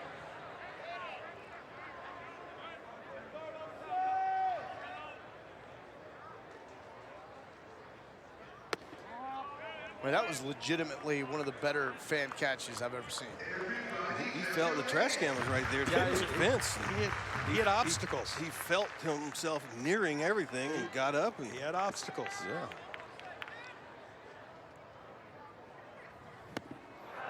Bertelsen down on strikes. Ryan Erickson with his first strike tonight. Turner Gant will step to the plate. Man, it's been an evening to remember for this young man. First career at-bat, first career knock. He would later come home and score for the first time. And then this was the play. It looked like it would get Lamar on the board. Hibbler, home, Gant puts the tag on Durand. He gets the forearm, but also gets the out. Durand ejected. And Gant putting together a heck of a performance. So critical in this role to be able to give Michael McCann a day off here and then. McCann has taken his share of abuse throughout the course of the season. Saw some more of that this weekend. And the other catchers dropping like flies as well. There is Michael McCann, will be the special guest tomorrow on Game Plan with David Pierce. He's ready to go warm up the pitcher in between innings right there.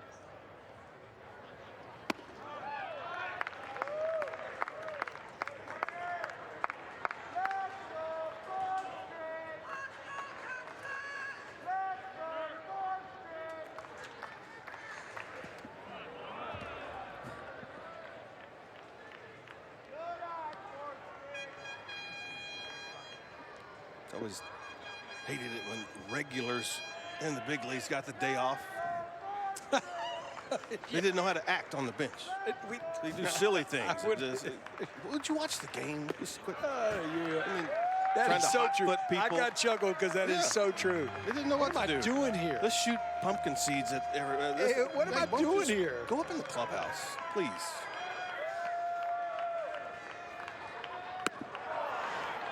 Gant down on strikes.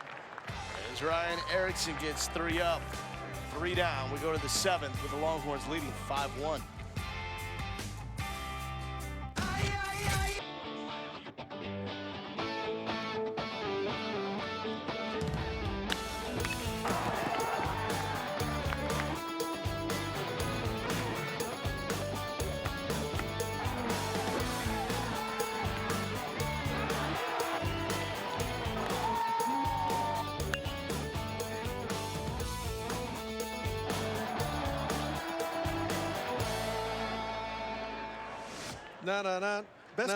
Best part of that was he gave it to the little guy. Yeah. Yeah, it was like, I've done my job. I've made the point. I'm going to be on Sports Center. Here, you take the ball. I got it. Excited, clapping. Here you go. You take it. We've had a lot of action tonight in this 5-1 game from Turner Gant. Coming up big at the plate, at home. There he is. This youngster I'd get making back that catch. I'd go down. Look, it's open down here. No. Like he's peaked, man. Like, how do you follow that catch up? He's a smart young man. Behind the back. Grass over there, you can die for one. Behind the back. Shot to center. It will drop in front of Ellis. 5 base hits for Lamar. Now even with Texas in the hit category.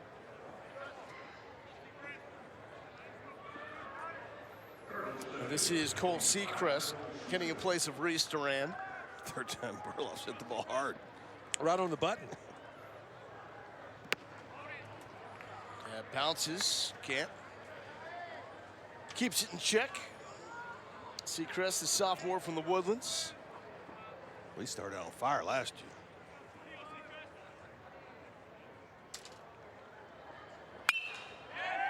Popped up. Here comes Bertelsen. Bertelsen calls for it and makes the play. Long run by Sam Bertelsen. You got to know right away, I got to go get this ball. Well, he went and got it. I'm thinking we've been talking Turner Gant on there. Where was he on this one?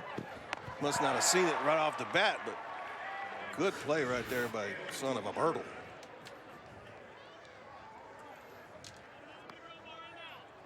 This is Anthony Carrion. He's the guy that had the rip to left center. Had a double, looked like it would get Lamar on the board first. Only to see Hibbler throw to Gant to get Durand at the plate. Second best defensive play that we've seen. The best within the confines of the field. Gant the throw, a slow exchange there. Well, the ball bounced. There's not much you can do as a catcher in that scenario. You got to pick it first before you can get in position to throw.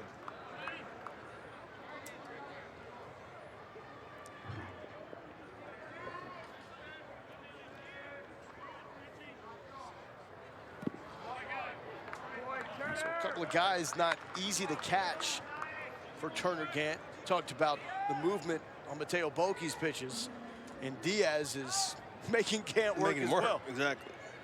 No, I think he handled Mateo really good well.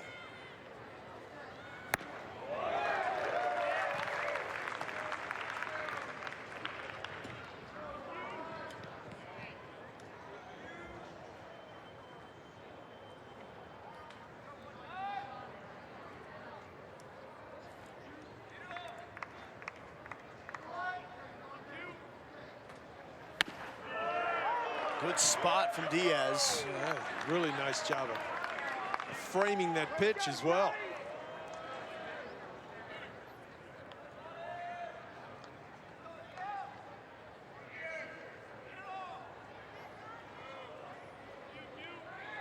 Diaz with 2 strikeouts on the night. It came back-to-back last inning. That runs inside, and it's a full count. Brandon Ivy, lefty, is up. Tristan Stevens was joining him, but he's kind of taking it easy right now. There he is on the left, and Ivy, the left-hander, on the right. So confusing. It is. Stay with him. Well hit to left field. Will this get down fair? It does, off the base of the wall. Lamar will plate another run, and for the second time tonight, carry on with a double. This time, leading to a run. Worked a good count. Did a nice job of just dropping the head on that fastball that time. Ripped it into the corner, and all of a sudden, you're in a ball game. He's working him in, working him in. This ball's in, but it's up about belt high. Able to get to it and keep it fair and almost hit it out of the ballpark. Just at the base of the wall. So Rhett McCall, first pitch swinging. Austin Todd is there. There'll be no tag from second base. Todd will make the throw anyways. That's why there was no tag, as Todd Has himself an arm out there, right?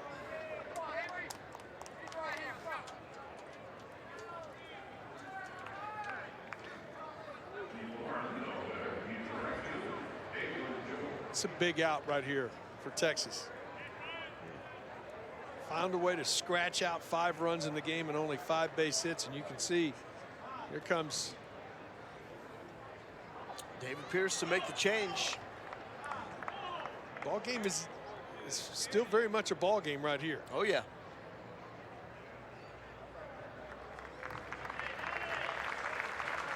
Donnie Diaz will exit. This is a position that he's talked about Tristan Stevens being in, coming in with runners on base, trying to halt anything else. We'll talk about him when we get back.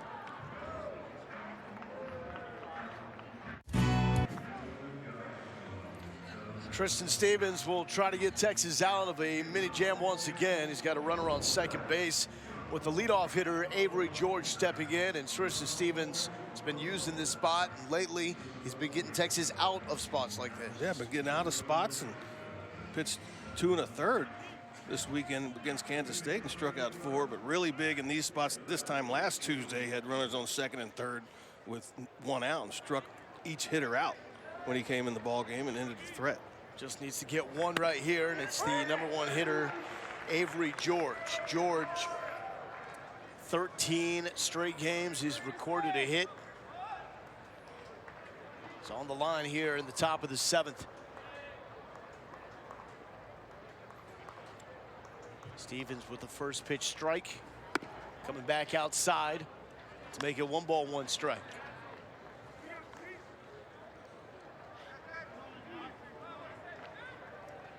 George has hit safely in 33 of 36 games. Leads in multiple categories. Stevens, a little inside move to check on Kirion over at second base. Lamar not huge threat collectively on the bases. The guy in the batter's box right now is the biggest of them all, and George. 2-1.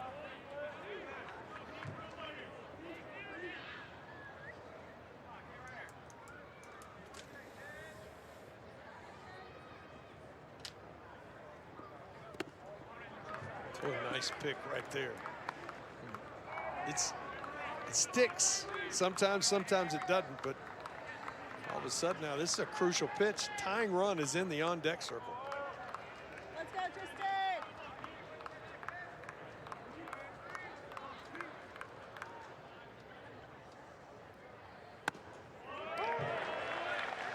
Tristan's had 5 straight scoreless outings. 5 2/3 innings. He hasn't yielded a run and has struck out 8 in those 5 2/3 innings. Looking to get 1 more out right here.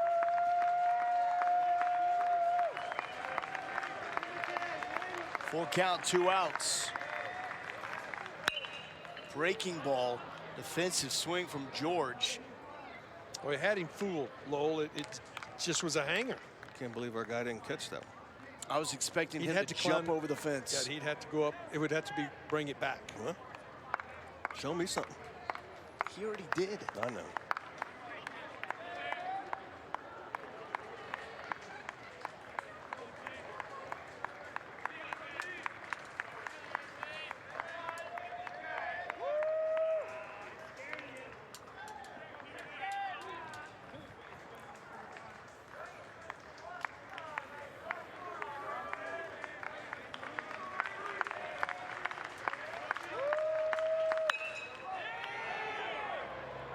Floating right into the glove of Austin Todd. Tristan Stevens does the job, but the Cardinals get 1. We've got a 3-run game as we stretch it out in Austin. Next, come on. Who wants to get wet? Get on in there. Climb on in there. I am on today. Yes! Next. Don't be shy. Get in there. Burning daylight. Let's go. Yes! Hey, I thought the fans were supposed to dunk Roger. Yeah, there was some confusion about that. Nobody wanted to tell him. Everybody's getting wet today. Everybody. Absolutely not. Who's next? Come on. Let's go. Yes! We're here in Austin for a bittersweet night. Another opportunity for a Longhorn Network crew to work with the producer that we love, Drew Irvin. But it will be the last time that we work with Drew in this capacity, because he is on to a career in California, working for San Diego studios, helping produce the baseball game, MLB The Show 2019. He is a Longhorn Network OG and has been producing baseball games since 2011. Oh, well done, Zeke. Drew Irvin. Drew brings nonstop dedication to Longhorn Network, Absolutely. especially to the sport of baseball. He is a former baseball player himself on the college level and absolutely loves the game. It is a joy to be around Drew and have that type of relationship with a guy in a work capacity where work and excellence means so much to him. And you do not find that every day in a person that wants to be good at something like Drew wants to be in his current capacity here at Longhorn Network. And he's going to kill it working for MLB The Show. Absolutely, and to take that a step far and have fun doing it. That's the thing that, you know, good at it and have fun doing it. Drew, he loves what he's doing, and we're going to miss him. I asked him earlier, he was sitting right here. I said, "You're going to miss it?" And he was like, "Well, yeah, I'm going to miss it because I love baseball. I love being around us. I mean, we're pretty good guys and guys in the truck and everyone that he's been associated with. So when you've been here and done as good a job as Drew has done, he will be sorely missed. But we'll find you. Oh yeah, he's only going to be in San Diego. We're going to find. So that's easy. Pretty good place to visit. So our boss, Pat Lowry, she's been at this a while. She told me it's the first time in 30 years she's had tears over an employee leaving. That's what Drew Irvin means to Longhorn Network and to ESPN. I think Drew might have some. He may have some tears once he starts paying rent out in San Diego, but until then. Yeah. I'm just going to say Waco patio. Go from there.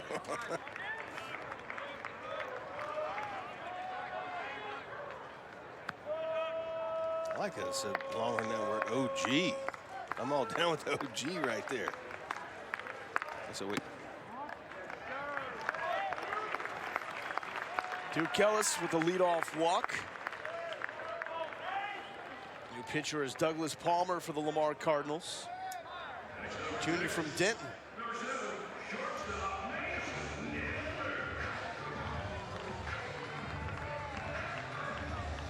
It won't be the same though without Drew. No, always upbeat. I mean, that's what you love about Drew. He comes around that corner, you're sitting in the dugout, and you see that smile on Drew. One fault he did have, every game he always wore the other team's colors. I don't think he meant to, but I'm always, Drew, you got on red and black. I mean, you got on blue, I mean, the wrong blue. I know. But we took care of him. Vinny got him a little swag bag to take with him to San Diego. There you go. There's Vinny. Thank you, Vinny. Vinny's like, what'd I do? It's a good game, by the way. If you have not played MLB The Show and you're into video games and baseball. I hear you play it. I play it with my son. Yes. We download it the first day it comes out every year. So now you got some inside scoop now, maybe. Yeah. You want your voice on it, don't you? Vasgersian, I think he's got that locked down. He's been doing that for as long as I can remember. Either one, free game or free credits. That's what I'm looking for. Credits? Yeah. To customize your player, you got to buy batting gloves and shoes and all sorts of stuff. Like real life. It is. Just it give is like, Roberto. I want some real life credits then. You just want the cash proceeds from the game? So Drew is going to be working, helping MLB The Show make their look even more realistic as if it were a TV broadcast. And with his experience as a producer on the highest level, San Diego studios will be able to tap into that expertise, and the product of that game will look even more like the game we're watching right now on TV. Well, Drew, if you ever need any old MLB guys that were in the show, let us know. Well, apparently, if you go out to San Diego studios, they can like put your pitching delivery, your batting stance in I there. don't know if I can do anything like that anymore. I could barely hit a golf ball yesterday.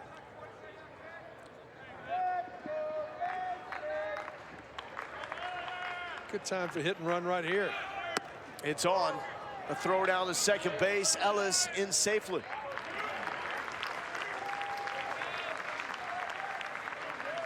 Couldn't get the bunt. It wasn't being effective. Ellis has had a good lead. He got a good jump, but you just put the hit and run on and say, we're going to see if they can force the defense, and Ellis is able to get the bag.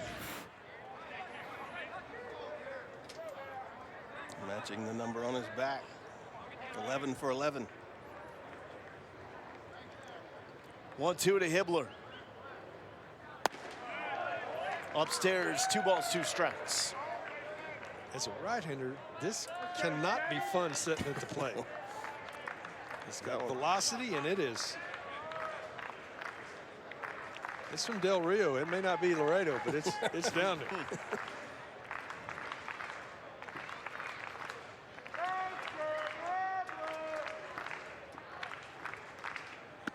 Ooh, taking everything off that one. Scorching in at 68. That's not easy to do. From that arm angle to throw one in there at 90 and then to float one in there at 68. As a hitter, what do? You sort of semi-froze too. Full count to Hibbler. Heats this one up a little bit. Will it find some room? It does. Drops right in front of George. Hibbler motoring to second base. Ellis held up by Pierce at third. So Texas was something cooking here in the bottom of the 7th. 2 on, nobody out. It was a great read by Mason. The first baseman was playing out towards right field, and the throw came in. There's no one to cut it off. Mason never stopped.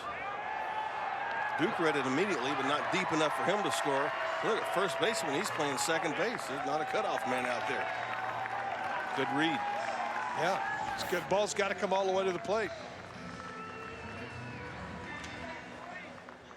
Austin Todd has been aboard once with a walk. Once after wearing it. Corner's creeping up there, playing back still in the middle. Todd has also driven in a run on a ground out short. Horns looking for some insurance in the late stages. Played in a lot of close games.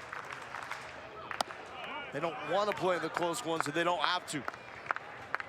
This is how you get out of those kind of situations where, in fairness, Texas has been really good in close games.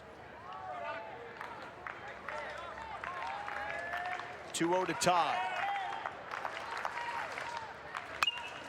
Fouls it back.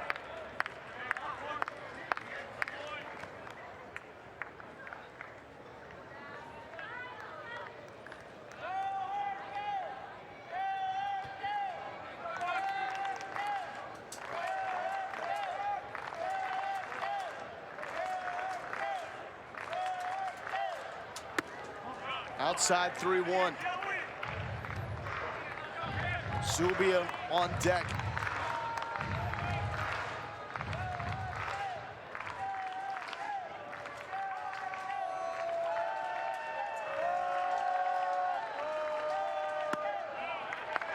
Bases loaded for Zach Zubia.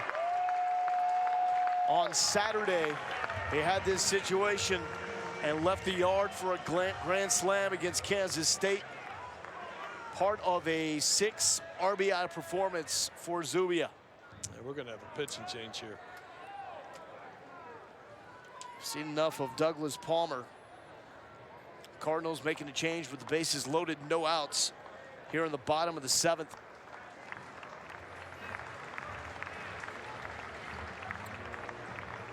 Marcus Oliveira is the new pitcher. We'll meet him when we return.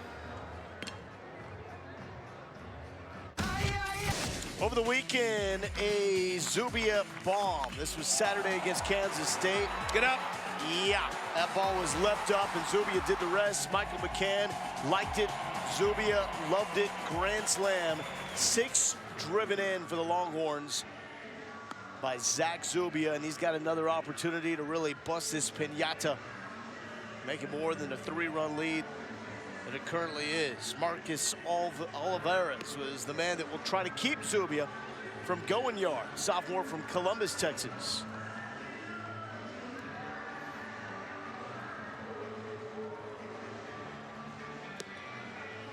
Fastball slider from Oliveras. Good amount of innings right there.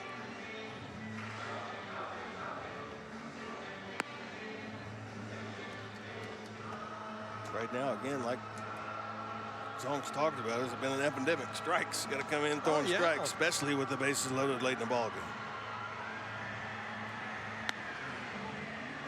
Cardinals had closed the gap. I mean, they scored the last 2 at-bats, made it a 5-2 game, and all of a sudden your bullpen can't throw strikes, so now you got them loaded and nobody out. Last time Texas had him loaded, Tate Shaw delivered in the 3rd, took one down the right field line, scoring 3.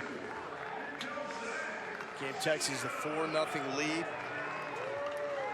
They added a run in the 5th on a run down. Austin Todd scoring that 5th run. First pitch to Zubia to right field. This will be deep enough to score a run. George, right before the track, makes the catch, but Zubia adds one. Ellis scores on a sac fly to right. Well, I like the aggressiveness from Zach Zubia. I think at times he gets passive sometimes as an offensive player where he wants to see pitches and get the right pitch. Sometimes you just go up there and start, I'm going to look for something up, and I'm going after it. Nice job right there getting the job done.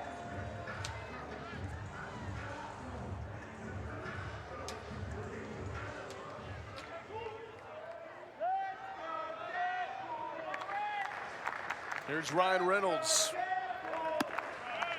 I'm glad you explained that earlier. Me and Zonk were looking at each other going, huh? The Deadpool thing? Yeah. You know, the first time I heard it was when Tom Herman was in the booth, and he did that 1 inning with us, and we let him call some play-by-play. You called him Deadpool, didn't you? Yeah, and he called him Deadpool. And at that point in time, I'm like, what is this guy talking about? And then it finally made sense. Yeah. That Ryan Reynolds is the actor that played Deadpool in the movies.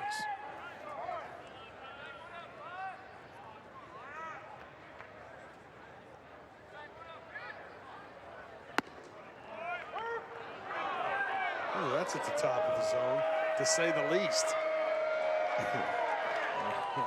And Deadpool thinks it was high, too.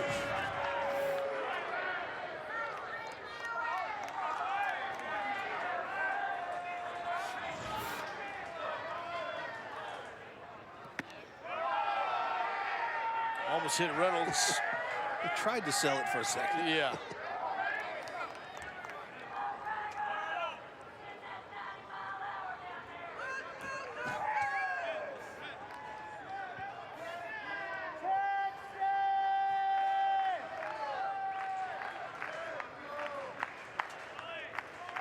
Two, 1 out.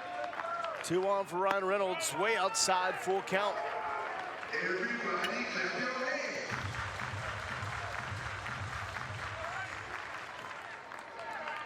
Love that one. Everybody clap your hands? Yeah. Seriously, every time we hear it. We clap.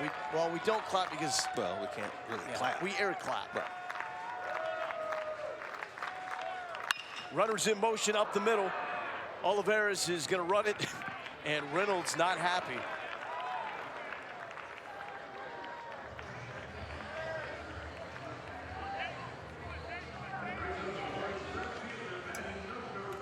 Oh, he wants to slam something so bad. Upset about the call where instead of 3-1, you're 2-2. Makes it a different at bat. This is a new, more mature Ryan Reynolds. There's still an opportunity here for Tate Shaw, who last time up, I thought he wanted to catch that one. Tried to catch a ball. Called a strikeout. It will be fun to ask him. What were you doing? This would be big for Lamar to get out of this right here, limiting the damage to 1 run. It was bases loaded, no outs. Zubia, sac fly to right, scored 1 run, and then that ground out by Reynolds for the 2nd out.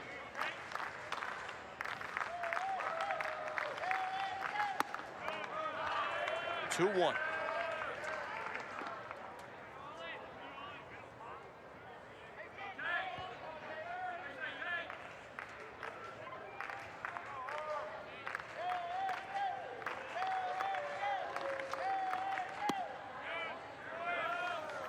Misses low, 3 balls, 1 strike.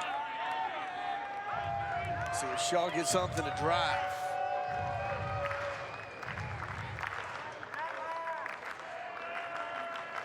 Drove in 3 down the right field line in the 3rd. Check swing. He goes, full count.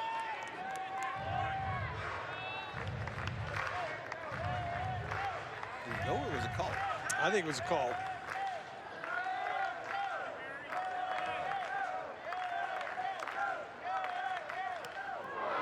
Now he's hit. That's a no-doubter right there.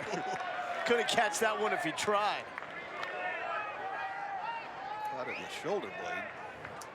So on back-to-back Tuesday games, we've seen Shaw hit 3 times, 2 of them counted. And one of them he tried to catch. One of them was off the toe. It didn't hit him, but Well, it did hit him. Yeah, he says it may have nicked his toe. Yeah. So here we go, bases loaded again, this time for Lance 4. Oliveira's flirting with disaster, but also giving Lamar a shot to get out of what was a bases loaded, no out situation with only allowing 1 run.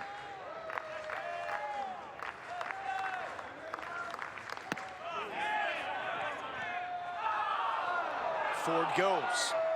1 ball, 1 strike.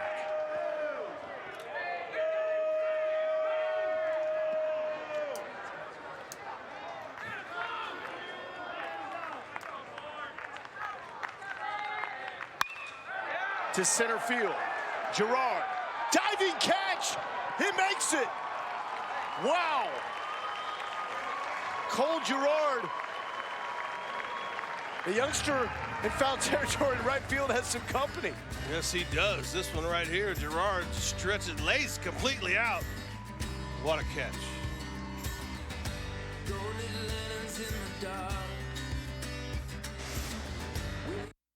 His lead 6-2 going into the 8th inning. Turner Gant making it his first career start, first career game for the Longhorns. First hit leads to his first run. Also a fantastic play at the plate to keep Lamar off the board early. 4 of the 6 runs by the Longhorns scored with 2 outs. Mateo Boki. 5 innings of scoreless baseball. Lamar leaving 5 on base, but a huge turn of events with the bases loaded. Great play out in center field by Cole Gerard. And now Coy Cobb will enter the game for the Longhorns. We saw him get the start on Sunday. They got the start against Baylor. It got washed out and then came back Sunday against Kansas State. Just went 2+ innings, only gave up 3 hits and a run, but Coach Pierce went to the bullpen early, making his first relief appearance of the season. So Gerard made the catch in center field, and now he leads off. And how many Cardinals, times did you see it? Yeah, the Cardinals are able to come back and get this win in comeback fashion. We will remember that catch in center field by Gerard, because that was a potential, I think you said, grand slam if he misses that. If it gets under his glove without touching anything, it's going to the wall. Yes, it is. And that's at least 3. Let's pitch inside for the strike. Michael McCann, by the way, has replaced Turner Kent. There are no nights off. Yeah, Michael McCann is a man that is putting in some work. Cobb looking good out of the bullpen. Gerard down on strikes. Falls behind.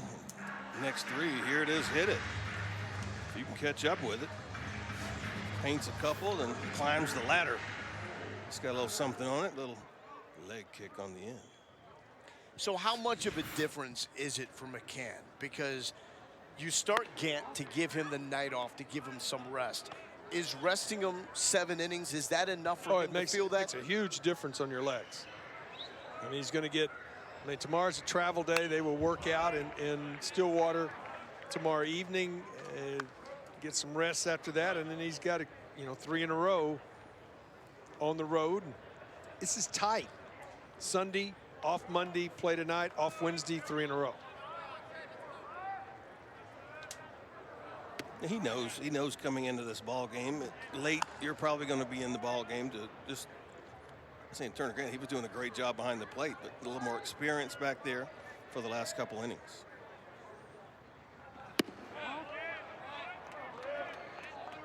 Top of the lineup for Lamar has gone through its share of struggles. 1, 2, 3 is 0 for 10 with 4 strikeouts. That's George Gerard. And this batter, Cole Coker, fouled off. Full count. Saw Cobb get behind on Sunday. Trailed early in counts. Well, tonight 2-0 and fell behind this one, now 3-1.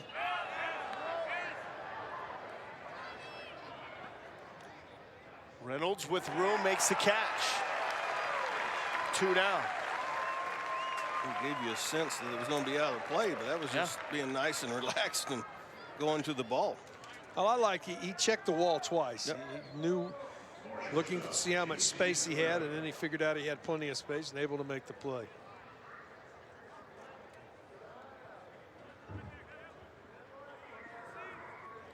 J.C. Correa has been a tough out. This is a good hitter. I mean, you can tell, short, compact. At some point, you can tell probably going to develop more power.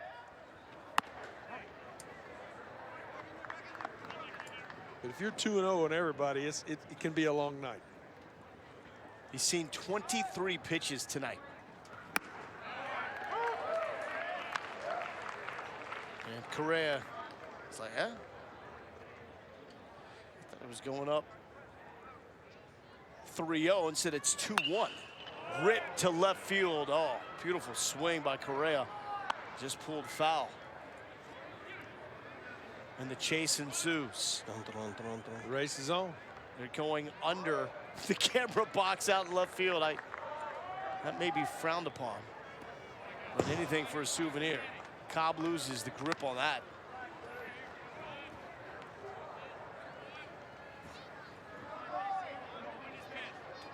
Oh.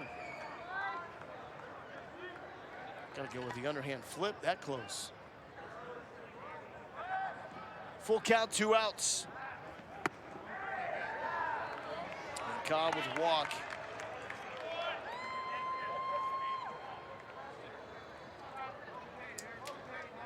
Like he tried to put something extra into that throw. He was frustrated with the pitch before that went about 50 feet. And you come in, maybe just have 1 inning, feeling pretty good. First time we've seen the change. I think that might have been what went about 40 feet. Okay.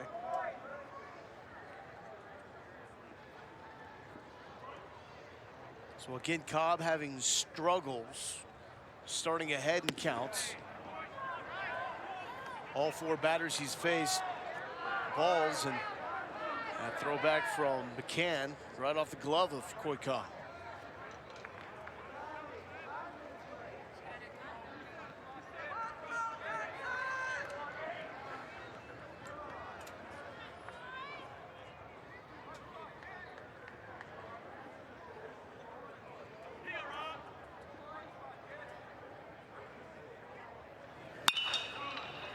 To Reynolds.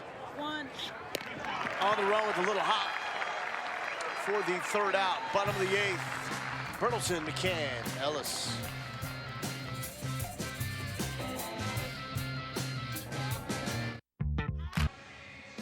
Hey, get ready for this. We have Red River Rivalry Softball Edition coming up Thursday, Friday, Saturday, right here on Longhorn Network. All 3 between OU and Texas. It's a hot ticket over at McCombs. Yeah, #1 team in the land coming to town. Sold out. Gotta get a stub home. Last homestand, yeah. Spent a lot of money. to get a seat on the secondary market. You know where I'm going.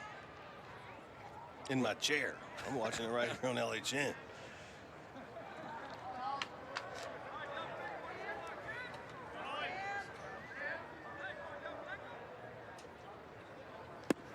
Sam Bertelsen leading off, looks at 2 balls. Marcus Oliveras.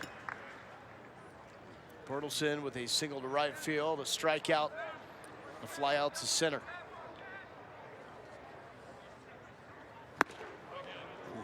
Big swing and a miss.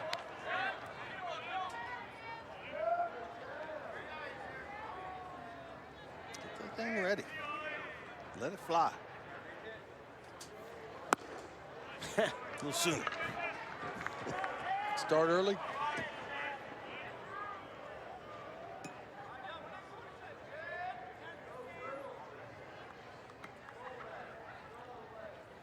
Quick pitch deal. Got right to the middle. We've seen a lot of that on Tuesdays now. Last Tuesday. Trying to be real tricky. 3 swings, 3 misses from Bertelsen.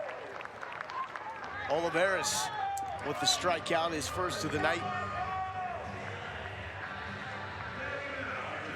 There wasn't much fancy about that. Here it is.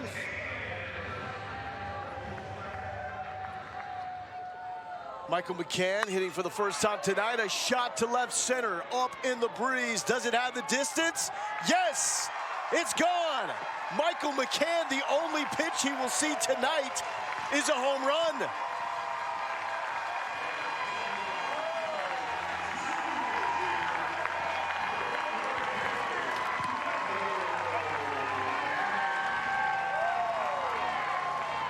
Second of the year for Michael McCann. Look, first pitch fastball. If the guy in front of you guys can't catch up to the either, the first thing I'm thinking, I get up there, I'm going to get the barrel of the bat out in front, and that's exactly what Michael McCann did. Got it up. No breeze needed. Wow. He hit that ball hard.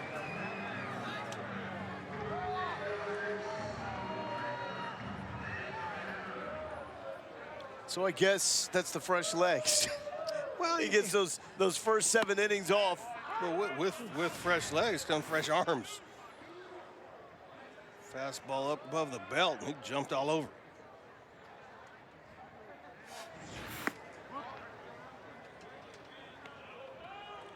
So 5 home runs now for the Longhorns over the last 8 games. They had 3 in the previous 18. Getting back to some of the things they were doing. Slugging percentage, on-base percentage. You're going to play a team that hit 12. I'll repeat, 12 last Friday in 1 ball game. Oklahoma State. And then dropped the next 2 on the road.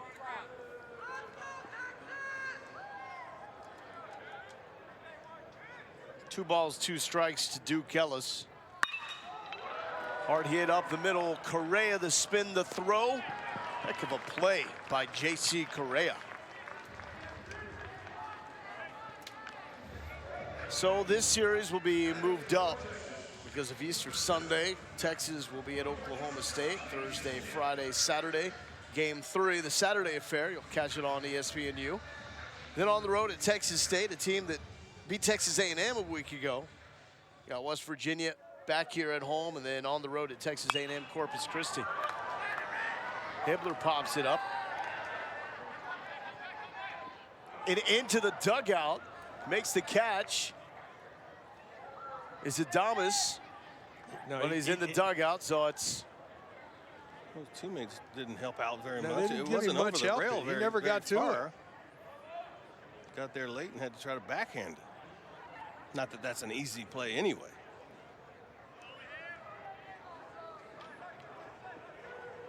Another shot for Hibbler. After the ground out, Duke got past first, started taking his helmet off and his guard off, and realized I'm only the second out. Yeah. Rock in your pocket.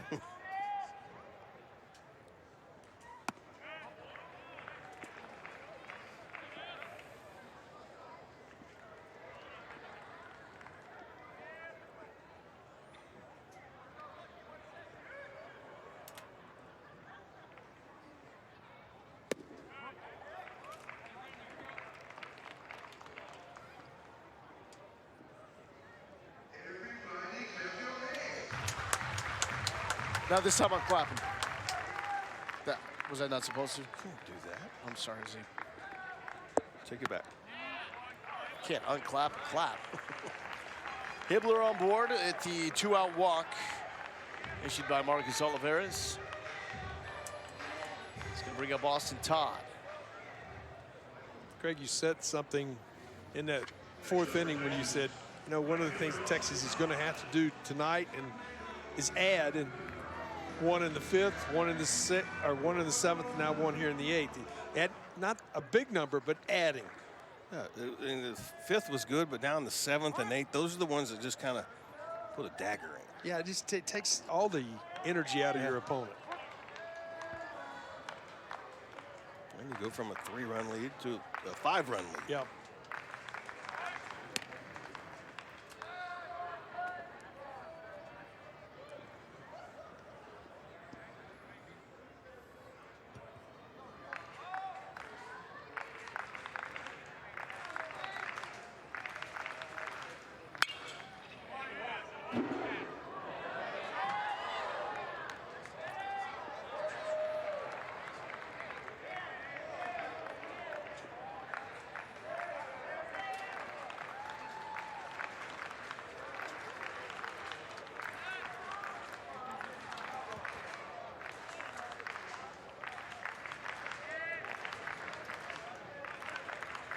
Austin Todd, a couple of walks, one hit by pitch. It's filthy. Ground out RBI. That's a knee buckler. That's a nasty pitch.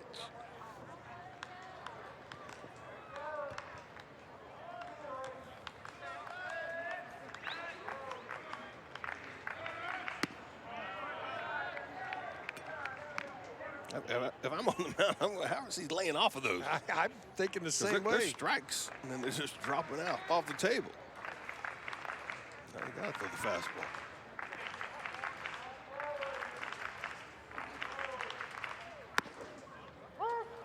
He does for a strike. 2 balls, 2 strikes to Austin Todd. I'm coming back one of that bender twice. And now with 2 strikes, you got to protect. Yeah.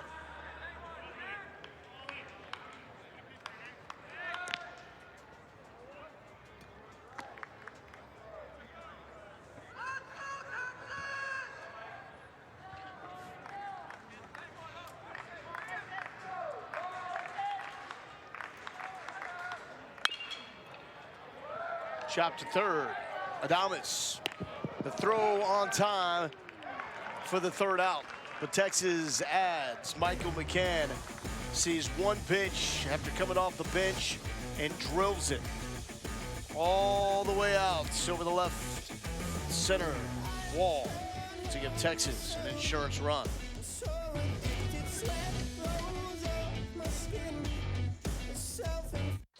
Texas baseball on Longhorn Network is brought to you by Whataburger. The perfectly spicy Buffalo Ranch chicken strip sandwich is back only at Whataburger. Texas 3 outs away from wrapping up a win on this Texas Tuesday evening. And it's going to be in the hands of Colby Kubicek to close this one out as he enters with a 5-run lead. Yeah, Kubicek coming in this ball game. Really good stuff out of the freshman, getting comfortable, came in. He's been impressive at times, but right now trying to finish this ball game with a 5-run lead. 10th appearance of the season, a 6.35 ERA. Did y'all know that Lamar used to be called South Park Junior College? No idea. Did not. In Beaumont. Back in 1932, they decided they needed a change, so they became Lamar University. How about mascot trivia? Well, yeah, and John Gray, the AD and football coach, eventual president of that university, changed the name from Brahmas to Cardinals. For what reason? Do we know why? He just wanted to. And changed colors from maroon and gray to red and blue. And since then, Big Red's been the name of that Cardinal. And about 7 years ago, they came up with Lou. Lou's now the female mascot. Lou. L-U, Lamar U. Lou. Or L-O-U, or L-O-U, Lou, whichever way you want to look at it. Because you wanted to. That's the with the change of the name of the university, decided they need to change the mascot. The mascot. as well. And he can't be a Lamar Brahma. No. Although those are big old bulls. Yes, they are. Logan Burloff, high and tight, as he leads off the 9th for the former Brahmas, down by 5. Now, the mascot trivia was definitely for Drew. Yes, it was. Stay right there. Full count.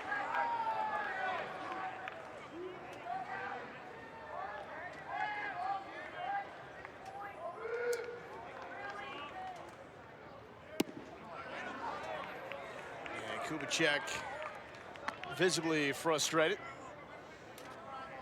as he serves up the leadoff walk to Burloff. Not that they've walked many, but they've walked 3 tonight, but each reliever that's come in the game has walked 1. Mateo Boki had 0 in 5 innings. Did he show you anything that you hadn't seen or wanted him to prove with his performance tonight? Mateo? Yeah. I like his quality strikes. He was efficient. 63 pitches in 5 innings. Filled the zone up through a lot of strikes. I think he's getting a better feel for that arm slot with his breaking ball.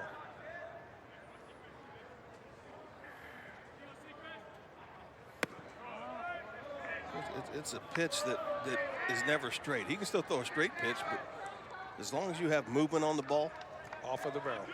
Yeah. You love it for it to be down because all you can do is pound it in the ground.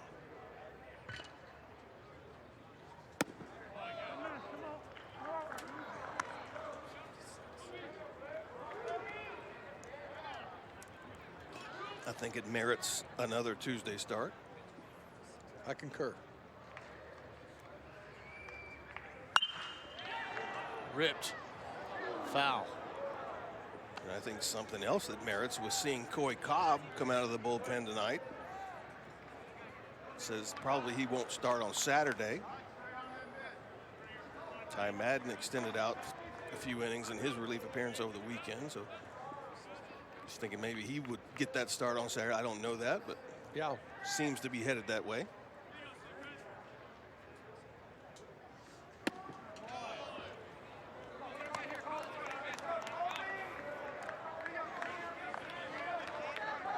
Full count. Already activity in the Texas bullpen. David Pierce ain't messing around. He needs an out from Kubicek and needs it right here as Fields is warming up. Cameron getting hot.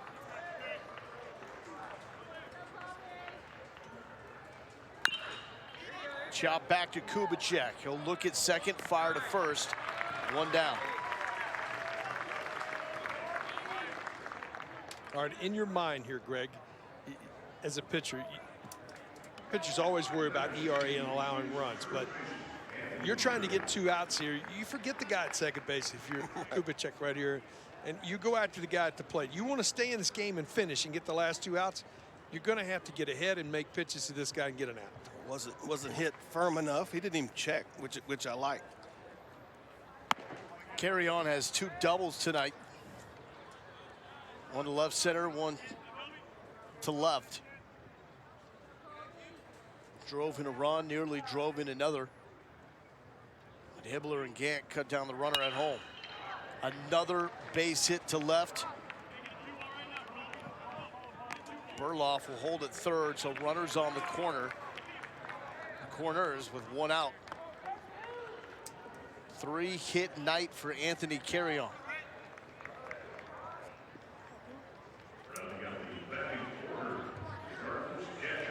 Fourth time that he's come up with 3 base knocks this season.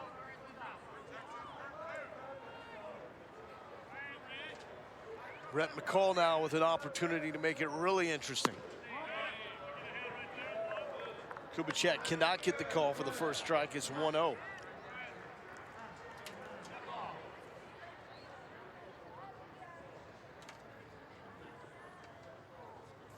David Pierce calling a play from the dugout. The 1st and 3rd situation.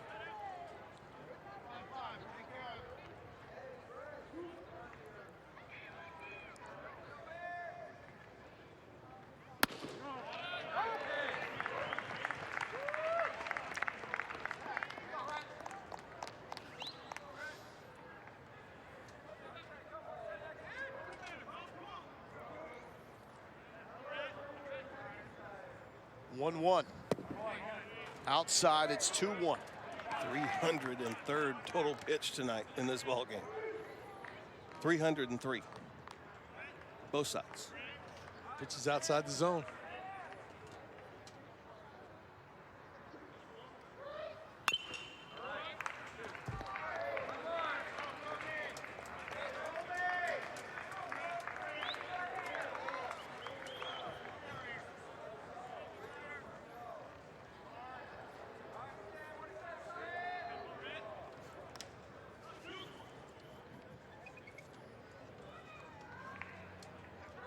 Two balls, 2 strikes.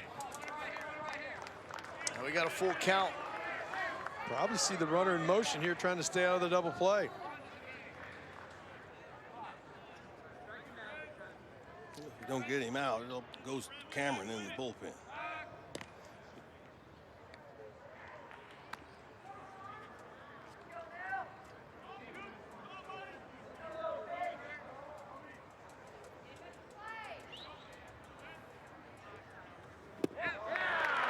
Down on strikes, 1 out away from closing it out.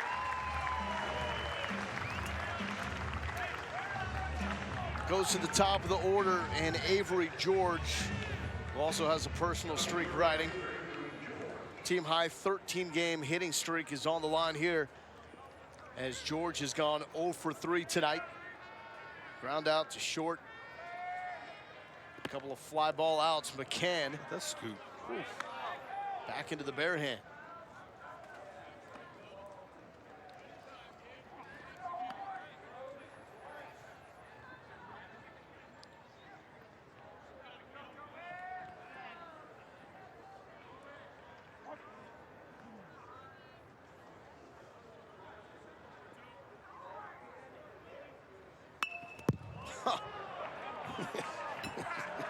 Avery's like, what?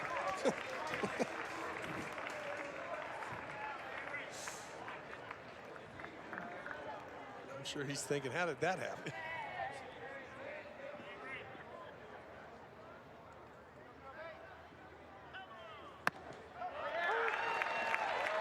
One pitch away.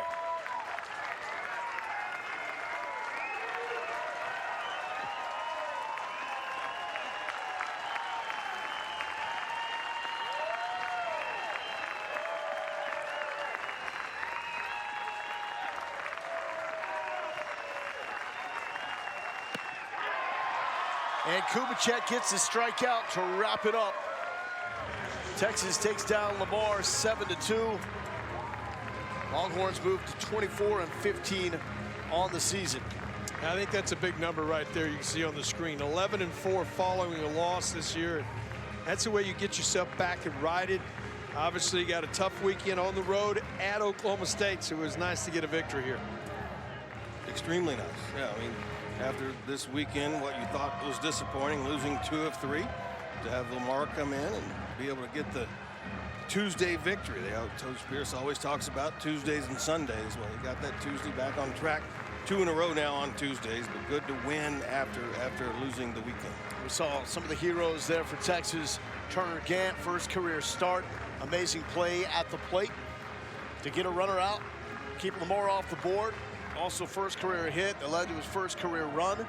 Michael McCann, solo home run, added some insurance, and Tate Shaw with the biggest hit of the night, 3-run double down the right field line. They got the biggest hit, but Turner Gant's my player of the game.